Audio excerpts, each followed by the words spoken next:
yourself.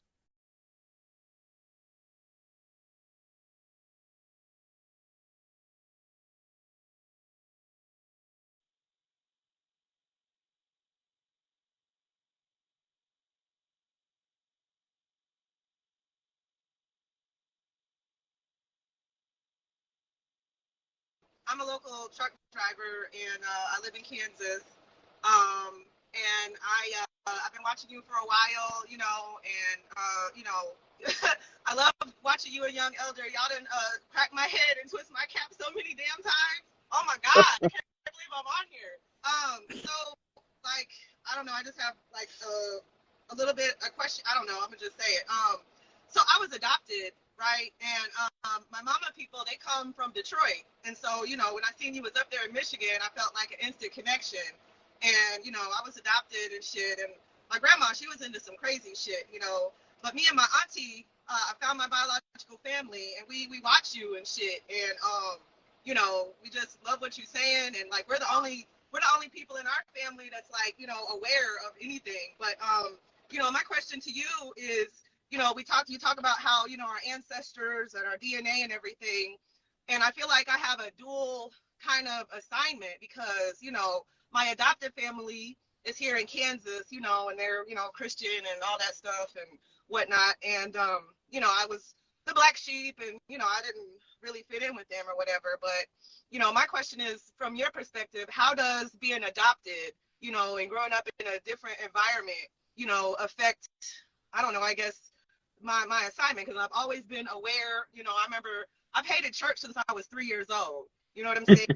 And like it just sounded like some bullshit. It sounded like, man, them sound like the fairy tales that my, you know, they be reading to me and shit. Don't sound right. Like, what the fuck is that? And you know, I always, you know, my mom was really, I was adopted, like I said. My mom was white and my dad black, and my mom was a fucking emotionally, you know, she couldn't get past her own abuse, and so she was abusive to me. And I always just wished and hoped that I could like find my real mom. And so when I did find my biological family, my mom had passed away. She had died. And, you know, that was really like devastating to me. I was just like, wow, really? So I got raised by this crazy white lady and shit. And so, you know, it was just, here, let me see if I don't know if you can see me.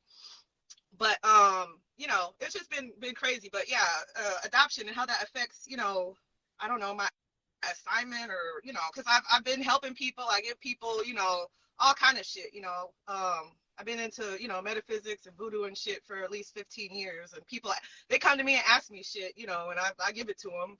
You know, I don't really know my, like, purpose or whatever. But, yeah, I feel like being adopted has definitely affected, you know, whatever the hell it is I'm supposed to do. Okay, so now let's analyze this for a minute. So you was adopted by an abusive adopted mother. Yes. She was married to my father. My father is black, and he's just kind of like one of them go along to get along ass Negroes. He just fucking, you know. Okay. Let's look at the key points. Okay, so he was your biological dad. No. Okay. Both. All right. I got you. So he's a pacifist male. She's a alpha female. And so what do you learn if you ever adopt a child or go into a relationship with somebody that got a child? You know from experience that if you don't protect this child's emotional well-being and mental well-being, that they will go through what you went through, and you would be the agent that rendered that to them. Right. It makes you not want to do that. Right. My daughter is amazing. Like, my daughter graduates from high school next month, and she's an honor student. She's a triple Scorpio. She was born November 12th.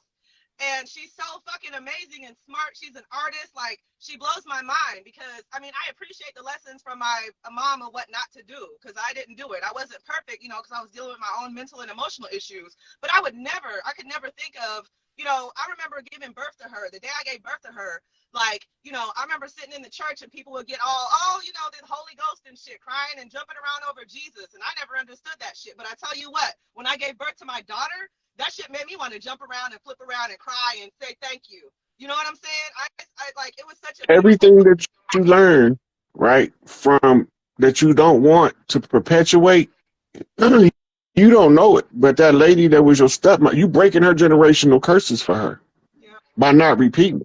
She was her bloodline is trying to escape the generational curse of parental or step-parent abuse. Her dad was abusive. She was adopted, and her dad was abusive, and her mom was passive and sat there and let it happen. That's what. Right. So it's exactly the opposite. So you cleaning up families that ain't got nothing to do with you by biological, but circumstantially, you put there to learn something, right? You learn how to treat children that's not biologically yours by knowing how people who have children that's not biologically theirs mistreat them. Right. So you being conditioned as one day a grand matriarch to be able to counsel women going into relationships where children already exist. Wow. Okay. Look, my adopted mama was mean as hell. You ruin the child if you don't protect their innocence. Absolutely. Yeah. And you now are a candidate to teach that from experience. Your experience can teach you how to correct broken families now. Wow. So your mission is that as a priestess, you use it as a training program on how to teach people to be better to children that they don't have a biological connection to. Right on. Right on. So my mother, my biological mother, after I found my biological family, I found that my grandmother was also a terrible mother to her. And so it's just like, all this abuse of daughters, biological and adopted, because my grandmother was the biological mother of my biological mother. And Now she look was at what happened. to her. And Your mother don't listen. Your mama don't want to perpetuate the generational curse of an abusive parent. You become by default the sacrificial lamb to break that generational curse. Wow, I felt that. So she either had to surrender you up, Wow. or she might not be having the emotional equipment to not be abusive. I know. Damn, Chief. So you end up breaking your adopted parents, a white lady and the black guy's generational curses. You end up breaking your grandmama and your mama's generational curses in a direct line, all by being sacrificed as an adopted child. Wow. So you be breaking generational curses to people that ain't even from your clan, but you still doing it out of the goodness of who you are. That's your book of life. You picked that because you wanted those curses broke all over the land. Oh my God. Yeah.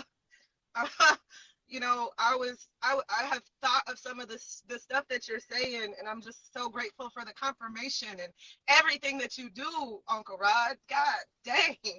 Wow.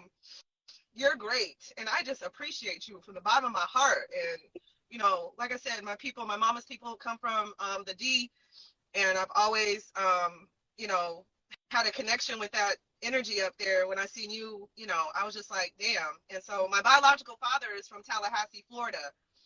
And so, I've talked to him on the phone a few times, but I want to get down there and see him. But wow, thank you so very much. This is the clue for you. In your family line, when you meet your dad, in Florida is the finish line. That's your life destination. So it's going to be on your terms when you make that trip. But just let you know, all of those curses broke when you make connection with your father. You break all those curses that you were sacrificing yourself to break. Man, I can't thank you enough. Man, I don't even know what to say. Just thank you so much for everything you do. Shoot, I'm even thanking you for breaking curses because this make my job easier.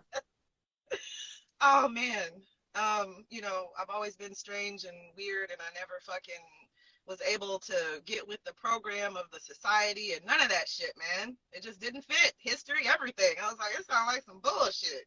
And you came along.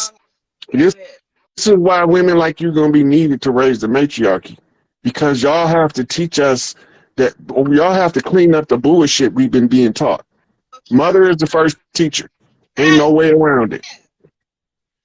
My daughter is so amazing because of the lessons that and it was inadvertent. I didn't really know what was going on. I just knew that I couldn't do that to my child. And she's so amazing. Like when I go to parent teacher conferences, they're like, oh man, your daughter's great. And like, you know what I'm saying? And I just wanted to give her what I didn't get. You know what I'm saying? And she is fucking. She becomes the manifestation of the broken generational curses from all sides. She is. Man, she's so fucking amazing, man. Oh my God. I look at her and I'm just amazed. Thank you so much, man. I don't even know what to say other than I can't believe I got on here with you, and I appreciate everything. Thank you for your confirmation, for your teaching, for your patience with people. You're everything, man. Thank you so much, Uncle Rod. I can hug you right now. You're welcome, sweetie. Keep up the good work doing what you're doing, because you're following your path to the letter. You Right done on. broke enough generational curses. Now you got to go see your dad to get it all over with.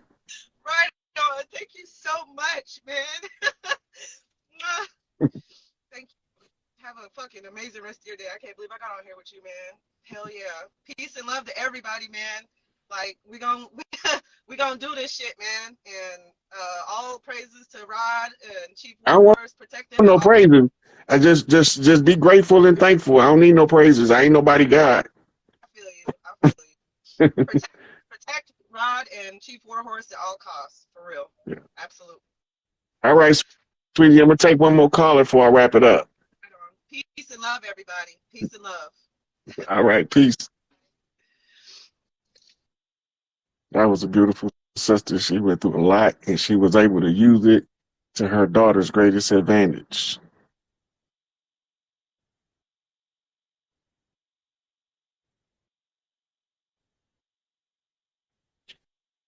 This is when you see the fruition of the works that the people that's from the land go through to clean up the generational curses of even visitor families to the land.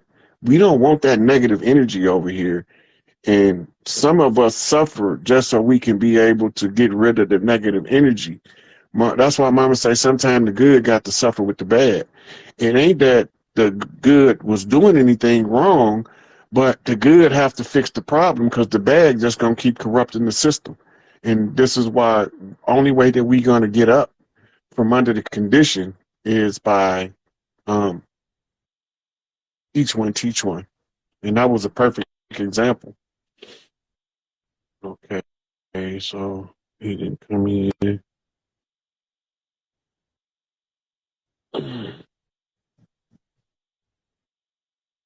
I haven't been going to the questions in the question bar because I've been taking callers. Hey, sweetie.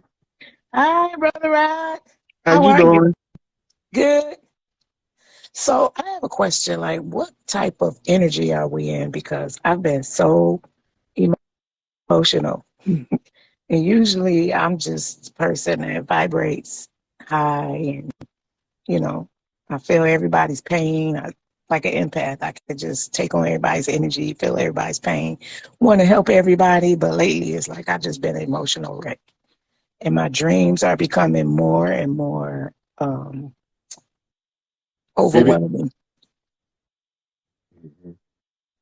So your dreams are your subconscious trying to give you information that you can use in your waking life.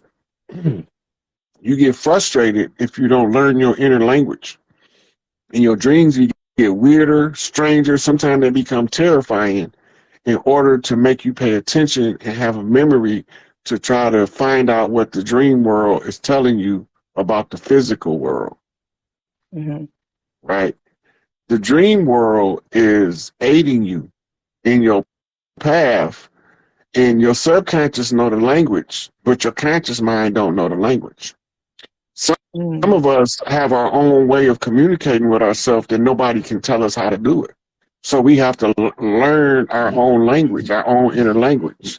So this is why when you ever hear me tell somebody they got to write their own codex, it's clues to how to interpret what your higher self is saying by knowing what a color mean, an animal mean, and just because it has a general meaning, it might have a more specified meaning to you, right? And the more things you define in your reality, the more control of your reality you have, right?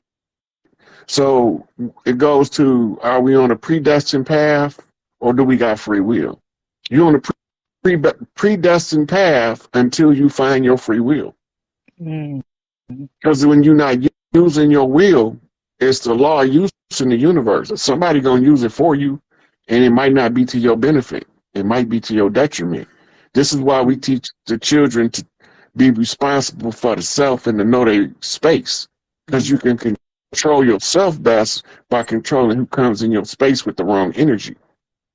So Right? pretty much taking my power back. Yeah.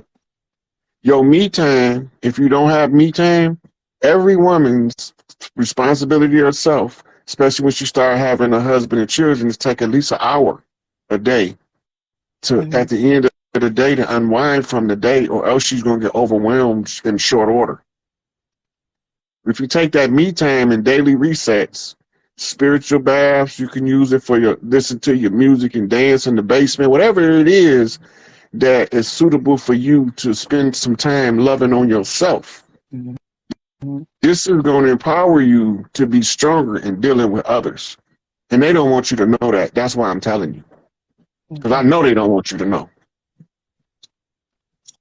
I've been going to the water every day last couple of days. And that's where you can get your spiritual messages the strongest, at the sides of the water. You know, my mama used to tell us we going fishing. She teaches us how to fish. We went fishing damn near every day when we didn't have no money, because that's how we ate. But in retrospect, my mama used to be out there meditating on the water, getting spiritual messages in order to properly guide her children. She learned that from her father. My grandfather was one of the biggest medicine men in the country. People came as far away as Canada and South America to have him mix them healing herbs. That's my mama's daddy. Right? He was the high chief. His territory, they didn't divide his land up now, but we traced it all the way back to his wife. When he passed, got deceived by bankers and they tricked her out of the land. I think they gave her like $15 for like over 100 and something thousand acres. You know, so she really didn't know what they was doing or what she had or what she was giving up, right? But he was protected before that by his organic status to the land. They couldn't take his land. Now you got Macomb, Mississippi built on his land, Tylertown, Magnolia, Sunflower, all that's on my grandfather's land, right? On my mama's side, right? It's trickling down to you, his knowledge. And my big mama, her land claim, his land claim is on her land claim, right? Because she allocates, the women used to allocate who settled what portion of the land and where cities would be developed, or what we call them villages. Where the villages, that's the closest English word to what we call them. And Natchez, Mississippi on my grandfather's land too. But my father came from the other side of Mississippi. He come from Canton, and his tribal land is the Canton area. But Jackson was the capital. His land also lay on top. His ancestral homeland lay on top of my big mama's overland. Like, she was like the great landlady of the Louisiana area, and she's related. And her tribe and Chief Warhorse tribe is the same tribe. They from the same area, Louisiana. She was the one who baptized me when I was a baby. Now, my mama, the one who took the responsibility to teach me to read the codes, right? And my father, I never knew he was even involved in teaching me codes until he was gone, and I couldn't even say nothing to him about it because I didn't see it like I did with my mama. What was your mom? What's your mom's sign? You talk about her a lot. My mama, Aries. My mama was an Aries, and my father was a Leo. That's why they wrote in the book, the lamb should lay down with the lamb. That's talking about the Leo and the Aries. I was thinking Aries or Cancer. My mama was an Aries. She was a Spitfire when she was young. She'd tear this motherfucker up. She would knock a grown-ass man on his ass. I bet she was a beautiful woman, too. Yeah, she was drop dead gorgeous. My father said she was more red than the red-haired left-hand monkey. That actually sounds like something somebody from the South would say. What my mama said about my daddy? She said he got more nerve than a brass ass monkey.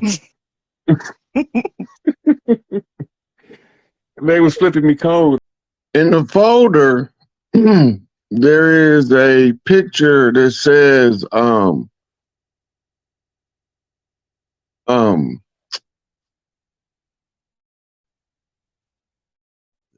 go to the folder. I'm trying to remember what it say. I got you right here. I'm pulling it up right now. I got every single receipt that you sent me, and I got another video too. That other video, you want to roll that one? I think it's Magna Mater, MAGNA MATER, Magna Mater. Yeah, you got it in here. It's like okay, it's gonna be up in here somewhere. One of these pictures.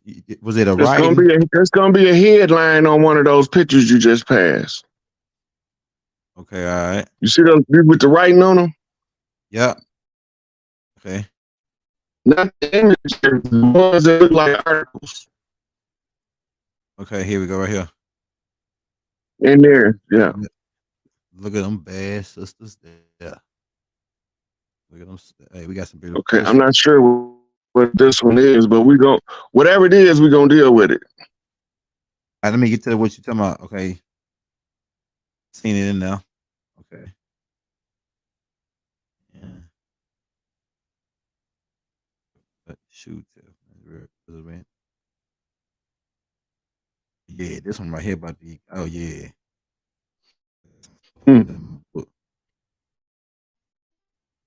Oh yeah.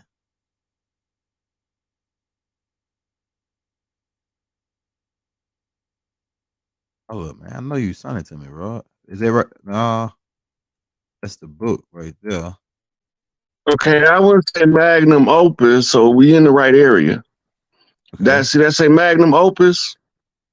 Yeah, right magnum matter. That right there. Right there. Okay, all right. There you go. Yeah. See what it say on it? Yeah. Okay, now one of the ones that I sent you, did you get to load the ones I sent you right before we went on? Yeah. One of those is the definition of magna mater. Oh, yeah, that's Big Mama's chair for everybody that's asking right there. I was going to say you go back and show them Big Mama C. So, look, I wanted to show y'all what I was talking about on Brother Rich when I told him that the Pope seat, put the pointer on the Pope seat under the bottom of Big Mama seat. Right, that's the Pope seat, right? Yeah. Okay, now scroll up to Big Mama seat. All right. This is Big Mama seat. They have to suspend it because if any man sit his ass in that seat, he in all of the motherfucking rule of the patriarchs. It bring their whole system down instantly. The only person that's permitted to sit in that seat is the grand matriarch. That's the most loved, most respected out of all of the matriarchs on the land, on the planet. Mm-hmm. This is the high seat. So they stole this. Now remember, when Alexander in Greece ruled, he conquered Egypt, right? Mm-hmm. Alexander is the son of Zeus, right? Okay.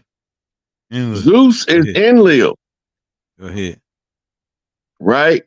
So when I tell everybody that Enlil's children came to supplant and undermine the earthborn, they trying to steal the birthright of the women. That's to restore this seat back to honor and back to prominence. Everywhere you look around the world, there is a suppressed great mother, right? Mm-hmm. Which takes us to the magna mater. Latin. And what it means is great mother. So the great mother seat, this is also called the Black Madonna seat, but there's no Black Madonna sitting in it. Right? So the codes unravel the codes to put the great mother back on her seat. Right? The Magna Mater produced something called the Magna Carta, which is the Great Charter under King John. So let's see if we got. I sent you those receipts. We about to go over them. Yeah. Hey, something else before we go. Raw. Okay, could you break down this part? All right, so they got a baby down. I guess that's supposed to be some angels or something pointing up. Then they got these 4 guys holding the seat up. Then they got these little. Those are the 4 winds, which is the 4 elders. Okay.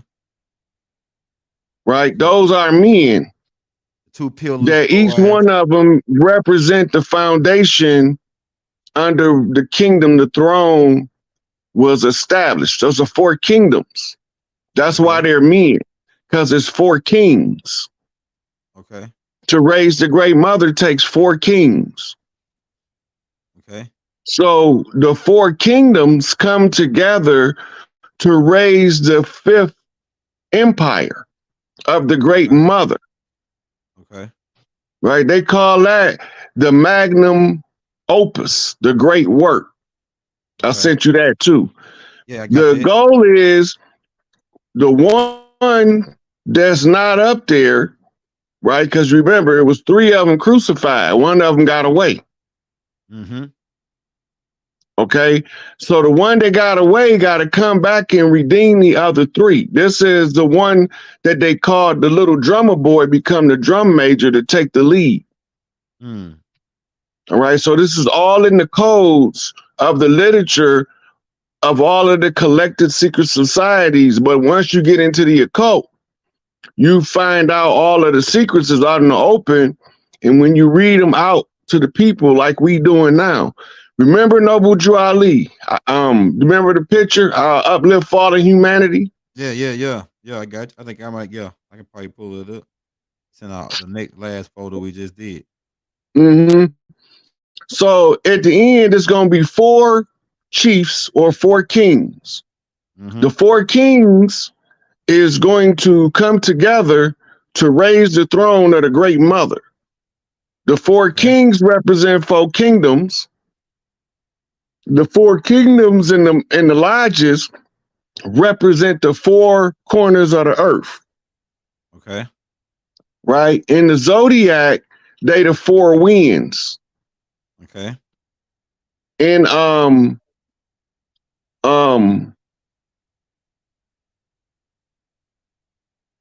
the waters come in off 7 seas, and the 7 seas are moved by the 4 winds. Okay. Right? Now, 7 seas is 33, 33, 33, and a third. Okay.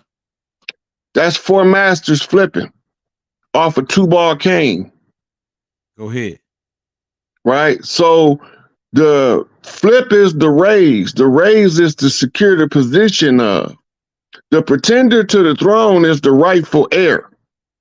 Okay. The rightful heir is then redeemed by finding the fallen kings. So if we go to who are the fallen kings, we had 2 blue and 1 red and 1 MIA. The 3 kings have to be called forward by the 4th. Right? Okay. Now the 4th one have to be the red man. Now they represent the 4 animals in the book of Revelations. Yeah, I remember. Right? Because you got the one with the head of a cow. Right? That's Taurus on the zodiac flip. And it's also the zodiac or the zoo type, which is the totem of Chief Malik Angel Bay. Okay. Fire. All right. Then you have the eagle, right? Which is the strong eagle. And the strong eagle is the leader of the eagle clans. Okay. That represents another king, another chief off the blue house. That would have to be Malachi Z. York, Chief Black Eagle. Yeah, Thunderbird. right? So Yeah. then you have one that's the lion. The lion is the one who roars or speaks with powerful authority, Mm-hmm. right? Mm-hmm. And he has the strength to back it up, Mm-hmm. right? So he's the spokesman, the lion that represents Larry Hoover, Mm-hmm. right? Now, the last one is the red man, which they call the long face. The long face is the title for the chief with the long face, as opposed to the chief with the round face. Okay. But the chief with the round face is the chief who bumps the chief with the left face, or with the long face, I mean, right? Okay. So to pass it, the way that we get other chiefs involved in this struggle of liberation is we have to jump them in. Okay. Right? I got jumped in by one of my homeboys named Sugar Bang, James Love. Okay. Right? He came in because he had to demonstrate what happened. He came in hostile off of a left bump, then disappeared. Yeah. Okay. All right. Okay, so now he just told me the clue. Remember what W. Ali told us in the picture? Okay, go ahead. They came in hostile on the left bump. Oh, yeah. Okay. All right. Go ahead. They hit us high. Yeah. Right. So Bang got to give me the secret. That's the secret. That's the key. That's the master knot. That's right. If I can find out how they came in hostile, who's telling us they came in hostile off the left bump, then I know where to start looking to unravel the mystery. Okay. So Noble Drew Ali in the picture said they came in hostile off the left bump. Yeah. That's right. Right. And then he told me that the angel came and took the key away, Angel Bay. Okay. Be physically here when I got here. This is over the head. Right. He's talking to the future. He's talking to us in this time, because when we become elders, we have to clean this shit up for the next 7 generations. Go ahead. Right. So now, now that we know Angel Bay got one corner covered, right? Malachi got another corner covered, and Larry Hoover is the spokesperson, and the chief with the long face comes in as the drummer boy. Right? But the opener of the way is the one with the lightning bolt. Who threw lightning bolts? Zeus and who else? Inky? Go back to the mythology. Oh, okay. All right. Zeus and Thor. Thor. Yeah. Thor is the imposter. Okay, go ahead. Right. Thor is trying to usurp Loki. Loki is the son of the Ice Princess, and the Ice Princess is Isis, and Isis is Big Mama, because we're looking at the Isis seat, the seat of the Black Madonna. So one of Big Mama's boys has been usurped. Okay, go ahead. Now I got the Fanny. He's represented by the lightning bolt. He's the crooked man. That's Big Tookie. Okay. Right? So Big Tookie's job was to lead the charge. Okay. Off the West Coast. Okay. Okay, now, all it is telling us different chiefs on the land and identifiers. Right? So the Magna Mater, the Great Mother, is restored when you complete the magnum opus, the great work. And the great work is the Magnus date. I sent you all these so we can look at this, so I can show them what I'm talking about. This ain't made up shit. Yeah, okay. I'm gonna bring something out for you. Okay, that's what we go back to that. Go back to the 12 sisters. Okay, 12 sisters. Okay, right here. Right there. All right. Blow that up. I got you. Can you fix it where they can see the letters? 12 daughters of Isis called Sibyls. Right? Called Sibyls. Let's see. are a matriarchal council and lawgivers of the land. Now look at these different pigmentations. Hold on. Something just happened. Mm-hmm. Go back. All right, there you go. How did it happen? All right. You see them? Yeah. When I say they come from all nations, they all skin colors and hair textures. But if you look at the top right and the top left, you see, and then look at the bottom right and the bottom left, that they're capped off by 4 chocolate-covered sisters. Yeah. Right here. That's a 4-corner shuffle. Mm-hmm. Yeah. Right. That's called a 4-corner shuffle. Those 4 sisters, see, they all receiving the key to eternal life from the source sun. The sun is not the source, but the source communicate with us through the sun. Mm-hmm. That's what that's telling us. Okay.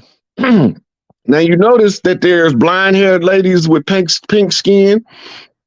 There's red-skinned ladies with straight hair. There's chocolate ladies with straight hair.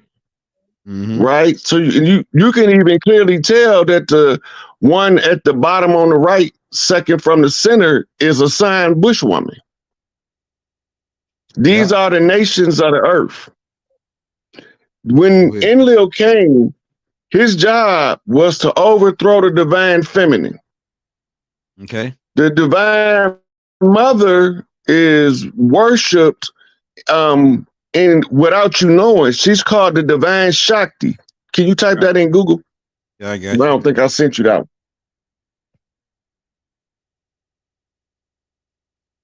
The divine Shakti. Yeah, SHAKTI.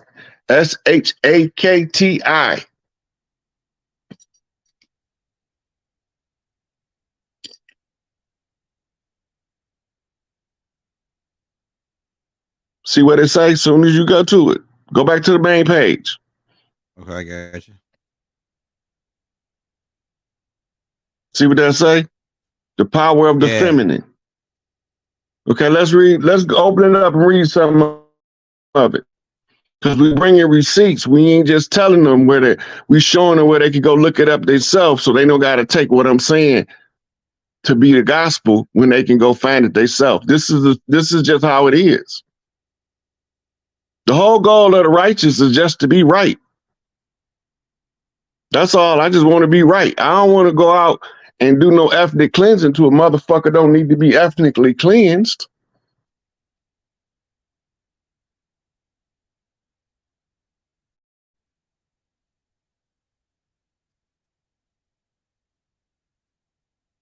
Hey, can you hear me? Can you hear me?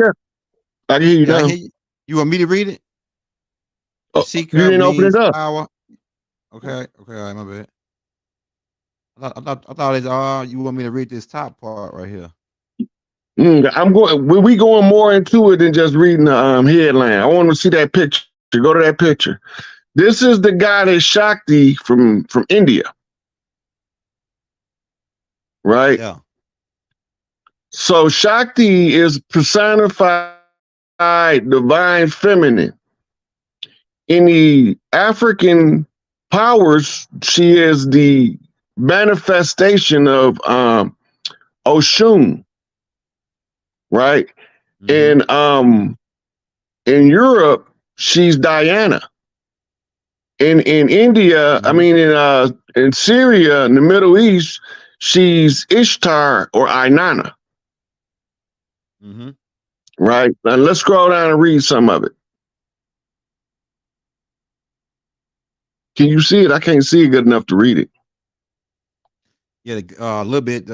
Goddess worship is one of the longest standing religions traditionally in Hinduism. Arthur Basham, a well-known historian of India, wrote, "These themes of Shikti, how you say her name? Say that Shakti. name again, Rod. Shakti. It's pronounced Shakti.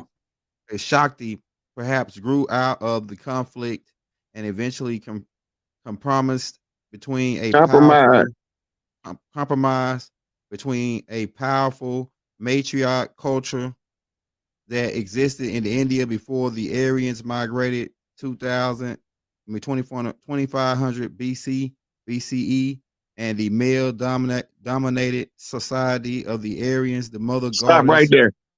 Okay. Who are the Aryans? The Aryans are the people from the blonde hair, blue eyed people. No. Go ahead. Type them in. They're gonna show you some people in India. Okay. I got you. Oh yeah, I know. I know who the Aryans is now. It came to me. Go to They images. are Hindu. They are Hindu people, or people in India. All right. Scroll down till you get an actual photograph of what they look like in modern times. Okay, I got you. Right here. That's what they look Yep. like right here. Yep. Do them look like Europeans? Nah. So why we call them Aryans? These Enlil's children from his earthborn wife. The people whose throne they took was Enki's children.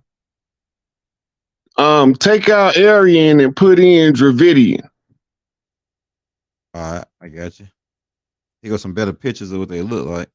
You can look at some more. We can look at a couple more because we want them to get an understanding of what we're talking about. Because I'm trying to make this shit clear. They kind of look like the $5 Indians a little bit. Remember, I told you that one of the people that they went to war with was Hindus. Yeah. That's exactly what you're looking at. This the kind that I was talking about when I said Aryans. When I was thinking about the Aryans, these are the ones I look kind of thinking about. They actually now type before we go to Dravidians, type in the royal family of India. All right.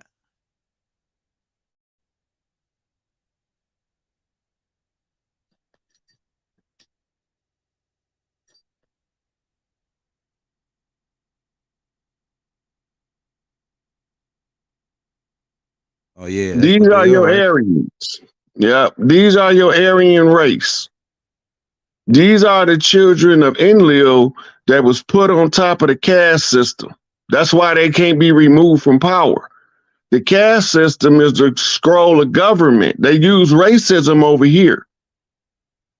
Now watch what they do over there.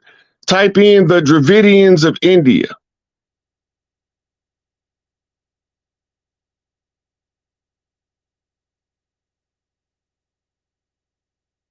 They spell that word of Dravidian. Dravidian. I got it. Of India, right? Yep.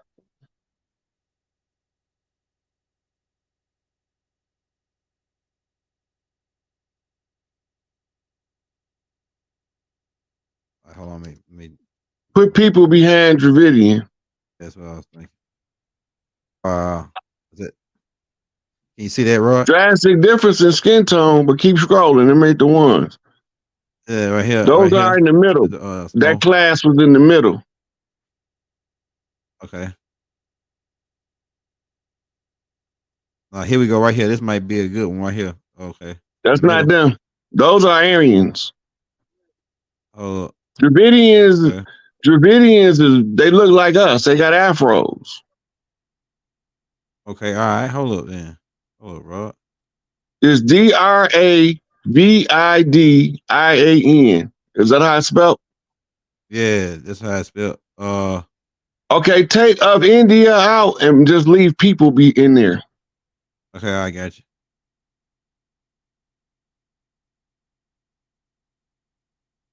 Dravidian people.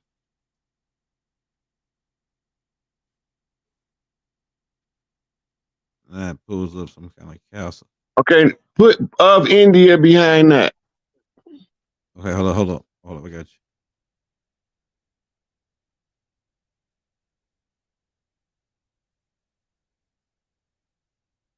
Say look dark with afros. Hold up, I got you. Were they tall people? They look like the Jackson 5 when you find them. Yeah. Hold on. What about these people? If you click that picture, it might open up the page with them on there. Yep, there they go. The fuzzy wuzzy looking dudes. Yeah. Yeah. Right there. Like him, right? Like him. Bro. Scroll down. They literally got big nose and afros. They not showing them for some reason. They ain't coming up. Yeah, I know exactly what you talking about though. What they look like. They look like the fuzzy. Okay, wuzzy. type in the Untouchables of India. Right here. Hey, like this dude right here in the corner. Right here. That's it. That's what they look like. Yeah, like him. They also call them the Untouchables. India's Untouchables. The Untouchables.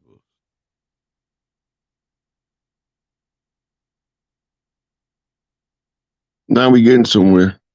Yeah, I think we might be right on here. They go right here, Rod. I think that's them right there. Yeah, that's them. Right there. That's exactly what they look like right there. The fuzzy now they are the ones who is supposed to be in the palaces of India. Just like we ain't in the palaces in America, run out of finance. Now we have to be able to protect the people using the National Guard because the police is policy enforcers. The copper tops. Right. We forgot why we called them cops. The copper tops, because they wore those copper badges that identified them as hostile forces on the land. We began to believe they was the legal jurisdiction of law enforcement. They wasn't. The tribes was. It's all tribal land.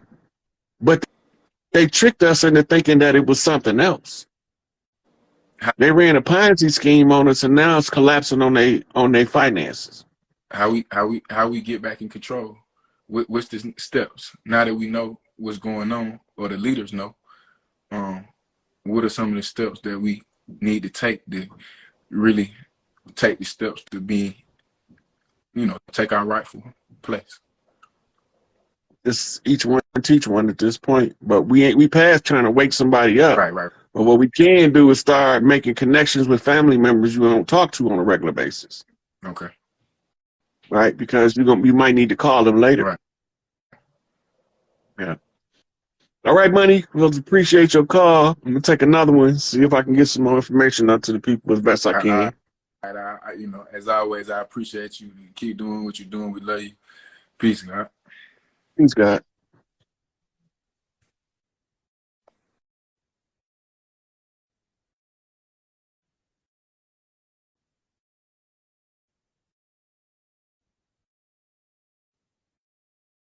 I want to know G's right here. I'm seeing if he gonna come up. What it do, comrade? Peace, God. What's up, Rod? What's going on, man? You got it. How's it going with you? Man, it's going, man. Everything lovely. It's been a minute, man, since I hollered at you. I know, man. I've been offline. Letting them make the ends connect. Been letting the people make the ends connect, because you gotta let the energy settle so you can see what you're working with. Right. Yeah. I don't even remember the last time I did a live on Instagram. Probably about 3-4 months ago. Shit, I think it was longer than that, because shit, I ain't hollered at you since I hadn't talked to you since before your damn born day. Oh yeah, that was November. Yeah. Right. So you already answered one question I wanted to ask you about that July deadline, right? Mm-hmm. So, I mean, does that mean that so if they're gonna run out of money, is that gonna be affecting people's JOBs? Yep. So the motherfuckers just gonna shut down then, right? Everything gonna end up having to shut down. Ain't that a bitch? Unless the people willing to work for free. Hell no, you know that shit ain't finna happen. So shit, it would be more due if the people who really are in this fucking journey to just fucking quit them motherfuckers anyway right now. I said that 3 years ago. I already know. So you putting confirmation on what we should have been doing a long time ago. But you gotta keep in mind, 3 years ago, I wasn't even in most of these people's peripheral vision, let alone their direct sight. Yeah, dig You that. know, I had to put out such extreme volume of information that they have to come across it, right, over time. And I had to cross so many patterns on the way that the algorithms work for enough people to see what I'm talking about. Then I got to talk to people on different levels of understanding, on different topics, different subject matter, right? And this requires a long toil of information, outformation, transfer, right? And that's what takes the time for us to be prepared to go back to our culture and our people, because somebody had to be able to get the understanding clear enough as to how we got infiltrated and undermined, and why they want us to think that we from somewhere else, and why they replace us with people they brought over here as slaves, right? And so using the information that's in the public domain, I can use it as the reference source in order to make it clear to the people what I see. Everybody ain't supposed to agree with me, but everybody supposed to check out what I'm saying and find out, are you disagreeing just to be disagreeable, or do you disagree because we got a fundamental perspective difference? You see from one angle, I see from another. If we disagreeing on them lines, you can merge perspectives. Right. You can close in on the perspectives, because you can get to see more spectrums between the two as y'all negotiate why you see it from your perspective and I see it from mine. Right. And that's how this is all with the communication systems of our people is on different levels. Everybody ain't on the same level. So when I talk a certain way, sometimes I talk over people's head. That wasn't for them. It was for the people that was over their head. And then some people, sometimes it sounds like I would say what they dumb down. Not that I'm dumbing down. I'm talking to a people that's linguistic grasp for this English language is not as high as a lawyer or a doctor, right? So I could go talk legalese to people that study civics and law. I can't talk legalese to people that study Kentucky Fried Chicken and Popeyes Shit. and the hoochies that hang out there. Ain't hearing that. Right. So now I got to come to them and talk about fried chicken and Pop-Tarts. They understand that at that point. So today I might be talking to a people at one level, but tomorrow I might be talking to people on an entirely different level. And it might sound hard for a person to grasp if I'm talking to somebody on a higher level. But at the end of the day, I got to communicate with everybody from the projects to the penthouse and everywhere in between. You know, so that's why it's always different layers to the information. Right. I feel that. So look, what kind of situation you think we're gonna be in? Because see, I have a family member that's not ready, but trying to fucking move out on their own, and I'm constantly telling them, hold up, wait a minute. You don't really know what the fuck is going on. You need to be sticking with family right now instead of thinking about your damn independence. You need to hold up for a minute, but they not listening, cuz. Yeah, you can only tell them. You can't make them. Yeah, that's what it is on that. So we ain't even got to talk more on that. But so what you feel like that's also gonna be winding up causing some civil chaos out here when that shit hits. Look, you got to remember, it was two factions fighting for Earth. It was the Earthborn, and it was a group of nomads that's from somewhere else. I don't know where the fuck they from. They ain't from here. They don't fit in with our people, but they can hide amongst our people. This is where the whole ideology and understanding the shapeshifting come from. Right? A person that can assume to be somebody that they not, an actor. Right? A really good one, a Jim Carrey. Right? A Jamie Foxx. They can pretend to be somebody they not so good, you'll forget that you're looking at the actor portraying the person, and you'll believe you're looking at the person and come out of the actor. It's method acting. But don't get so absorbed in the character that you lose sight of who you are. right? That, Go back that to when Jim Carrey did um Andy Kaufman's story. He had to go see a psych because he couldn't get out of character. right, right, right. Damn. And he said he had to be. He felt like he had to become famous in order to find himself, because he found out that all those characters were nothing but an illusion that he had created. That boy was deep, man. He sure was. So shit, okay.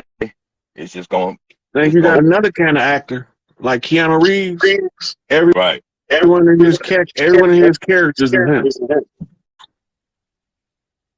This is the same as the atmosphere of the earth, but it's the atmosphere of the person. You see, the fear make her. You see, so the fear make her turns the power now. Remember, we were talking about the Salem witch hunts now. Yep. Go ahead. The women in the Salem witch hunts, if you always look, it's a elder black lady that's around a group of little white girls that she's teaching how to harness this energy from the uterus to the heart chakra to the crown chakra. Okay.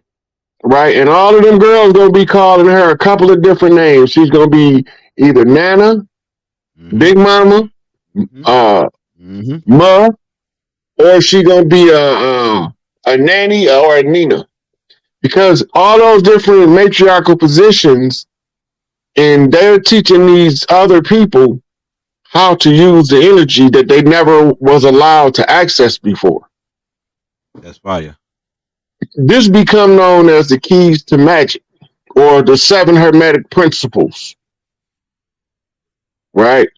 So when we talk about harnessing the energy, right? Go back to what Bob was teaching in the Holy Tablets.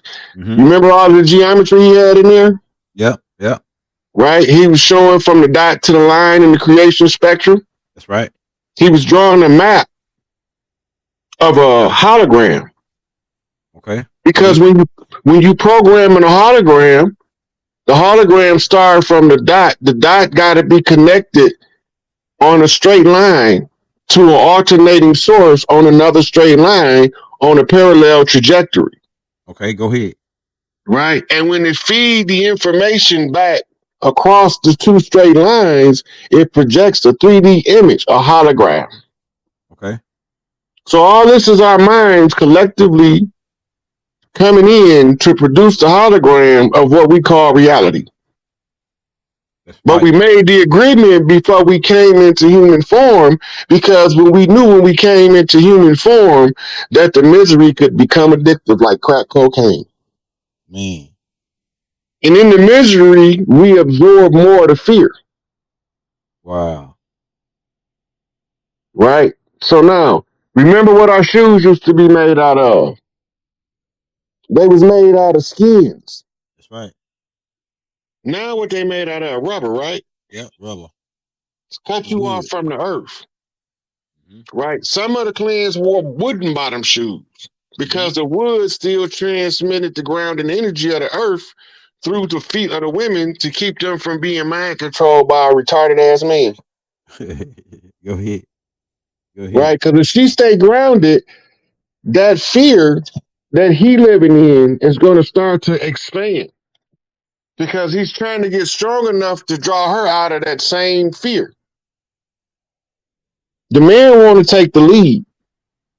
Right? So as he level up, she make him level up again. What is this doing? This is making his mitochondrial increase output of energy. Now remember, the first principle of the universe is love. Go ahead. That's right. Okay, in first principle, if you're going to be a creator, you have to go back to the first principle. Right? So that's what Larry Hoover tell us. The first principle of the universe is love. And embrace that. Because when you understand that, this is what you're looking at. You're looking at a blueprint that's giving your subconscious mind the imagery you don't understand in your conscious mind, but your God self can translate it to transform you if you allow it to sink in without judgment. Because as soon as you put judgment on it, the judgment causes you to restrict and fear. Go ahead. But when you recognize that all things is happening within you, happening in the world, they just, because all parts of the hologram is an equal part of the whole. Go ahead. I'm with you. This fire. Right?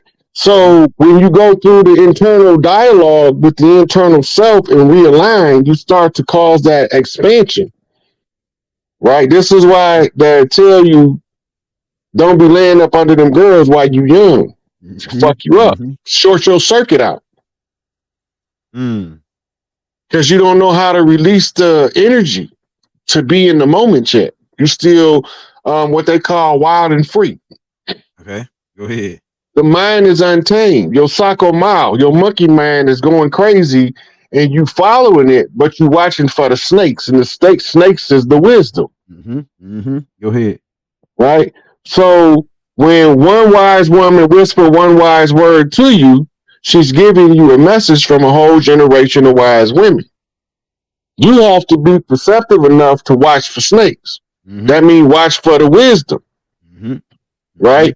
And the more that you understand that they turning you on to how to turn your mitochondrial up, because you can't have any magic without getting back to the first principle of the universe. Right? Because now you have to expand your auric field. This is your auric field, your grid. And then with that, you have to learn your inner language. You don't know your inner language until you learn how to communicate with yourself, higher self to lower self. And this is why we teach tarot card reading. Tarot shell readings. Flip the shells. You just using that for your subconscious mind to give your conscious mind a frame of reference so you can translate what you sensing into something you can explain to somebody else. Fire. Right? And this is where we get into the magic of the chi. Because as you expand that field right there that we're looking at, you're starting to expand your chi.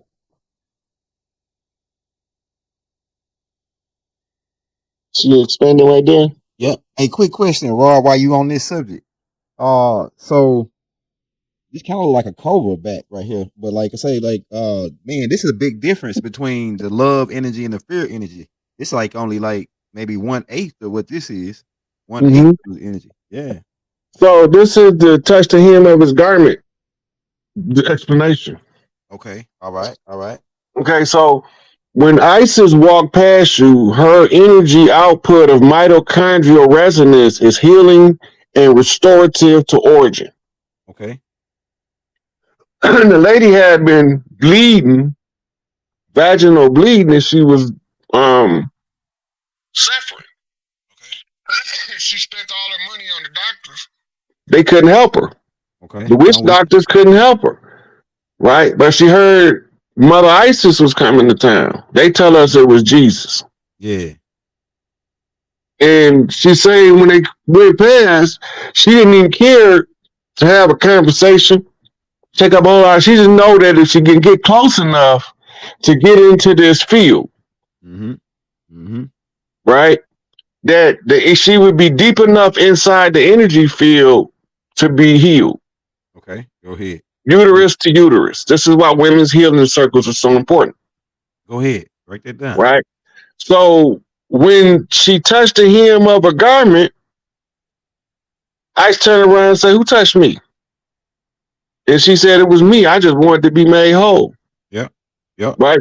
This is the mitochondrial field they talking about, what we call an aura. Okay, go ahead. Right? This is when we were neutral gender. Gender was unified in the name of love, and then it became divided at 3D in order for us to understand how to balance the polar opposites. So this is why when you hear about people that can still do the stuff we read about in the Bible or in history books that's over in India. And this is where we get the greatest information on developing the chi. Just right here. Okay. And they understand that developing the chi is tuning in to the love frequency. They trying to draw it directly from the earth, but the earth requires a man for optimum performance to gain it through a woman and tie both of them back to the earth. That's called a sacred union. So they ground it, and the woman can raise his chi energy without him going through 40 years of meditation in a cave in the Himalayas some goddamn where. Go ahead. Right? They call that sacred sexual energy harvesting. It's part of the sex magic understanding, and that's how they knew how to use sex magic to subjugate the children. Because trauma sex magic ties them into a low resonance, which allows the fear to conquer their life. And this is why you got people with unconquerable phobias now. They're using this chi harnessing of the root chakra. So Keep you vibrating in fight or flight mode. So the energy they be stealing from the kids, they be wanting them kids while they fresh and while they innocent, so they can steal the fresh energy from like the raw energy.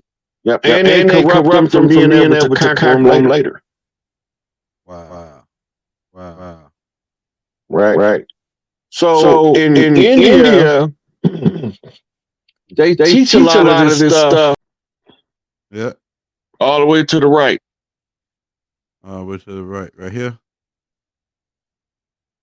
Right here, Rod. Mm-hmm. It's on the second row now, all the way to the left. All right, hold on. Right here, like all the way to the left. It's in the display case. Right there, Rod, right? That's it. See, it's in the display case, yep. Yeah. $43 million. Shit. That's $1. Now remember, in the book, we already under the Bible contract from 1492 and Columbus' arrival. We already under that 400-year contract. Remember Elijah said they got an extension? Do you remember, Elder? Yeah. This the extension. Go ahead. Okay, now, because we under the Bible contract, and the Bible contract say the blood of the righteous shall not be spilled in vain, because Crispus Attucus was one of the righteous, and they wrote the contract in his blood, even the ones who don't want to participate is forced to follow the rules. It's an energetic movement of people. The maintenance on the contract is the slaughterhouses, the letting of blood rituals that's keeping us sedated. Right? Adrenaline is known as angel repellent. Go ahead. So your fear chokes the angel spirit out of the individual. The more he feared, the more he choked himself down. So immediately following this, the protest was something called the Boston Tea Party. Yeah, right. This was the fallout. This was the beginning of the American Revolution. You want to take some questions? And yeah, we're moving to some questions. So we come back on part 2 on this one, man, because this right here is a good one. Like I say, every time you come, bro, it's just, I learn something new every year. Well, they need to understand how we got to this idea. They need to understand what we're talking about, the restoring the matriarchy. Yeah, so and now it can't be. I can't make it no more clearer. Yeah. So right now, I'm saying the way I remember it, man. As you telling me about this matriarch and everything, the way I remember it is that, and I saw this movie, a Native American movie, right? And the woman did all the talking. All the man did is just stand there and just, if you didn't listen to what she said, he was the force to say, okay, you don't want to listen to her. Now I gotta kick your ass. But if you listen to her, those women are those women are called chiefs.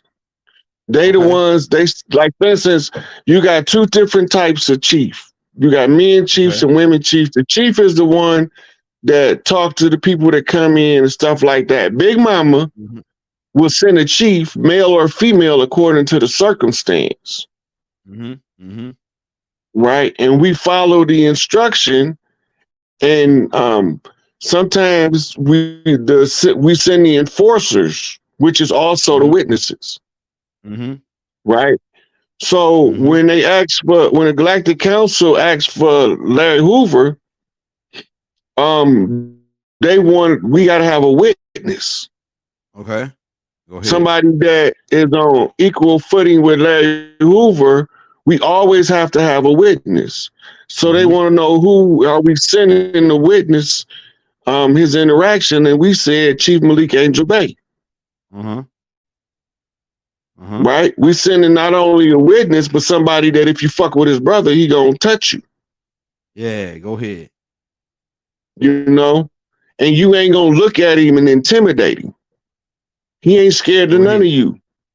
That's right. You know? That's right. And then once we got that, then we found out that they had Big Chuki frozen cryostasis, and he wanted the chiefs on the land that they wasn't allowed to kill. We told him, you gotta produce him. Right. And he'd be the second witness. Right? So now we winding down to the end.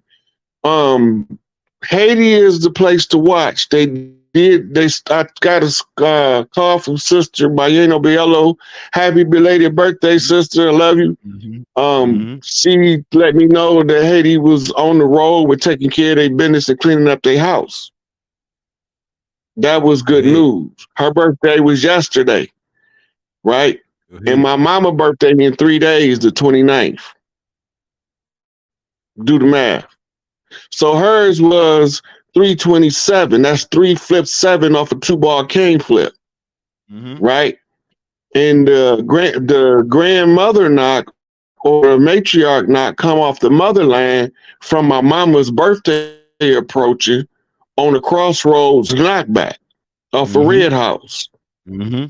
On the 3 days to a resurrection on my mama's birthday to deliver a message that will let them know that we're about to restore the supreme matriarch, and we've already began, the stuff is in motion. It's actively in motion. We've identified the fakes and the frauds, the haters and the backbiters, the underminers, the crooks, the dirty players, the dirty hand. Everybody been taken care of, except the normal, everyday, I ain't had nothing to do with that ass people. Because they ain't had nothing to do with it. We won. Right. So we didn't come on ships. We was already here. We was here before here was here, because we built this shit. Elijah Muhammad said, who is God? The maker, the owner, the cream of the planet Earth, God of the universe, the Asiatic black man in us. Right? But I ain't Asiatic. I'm organic.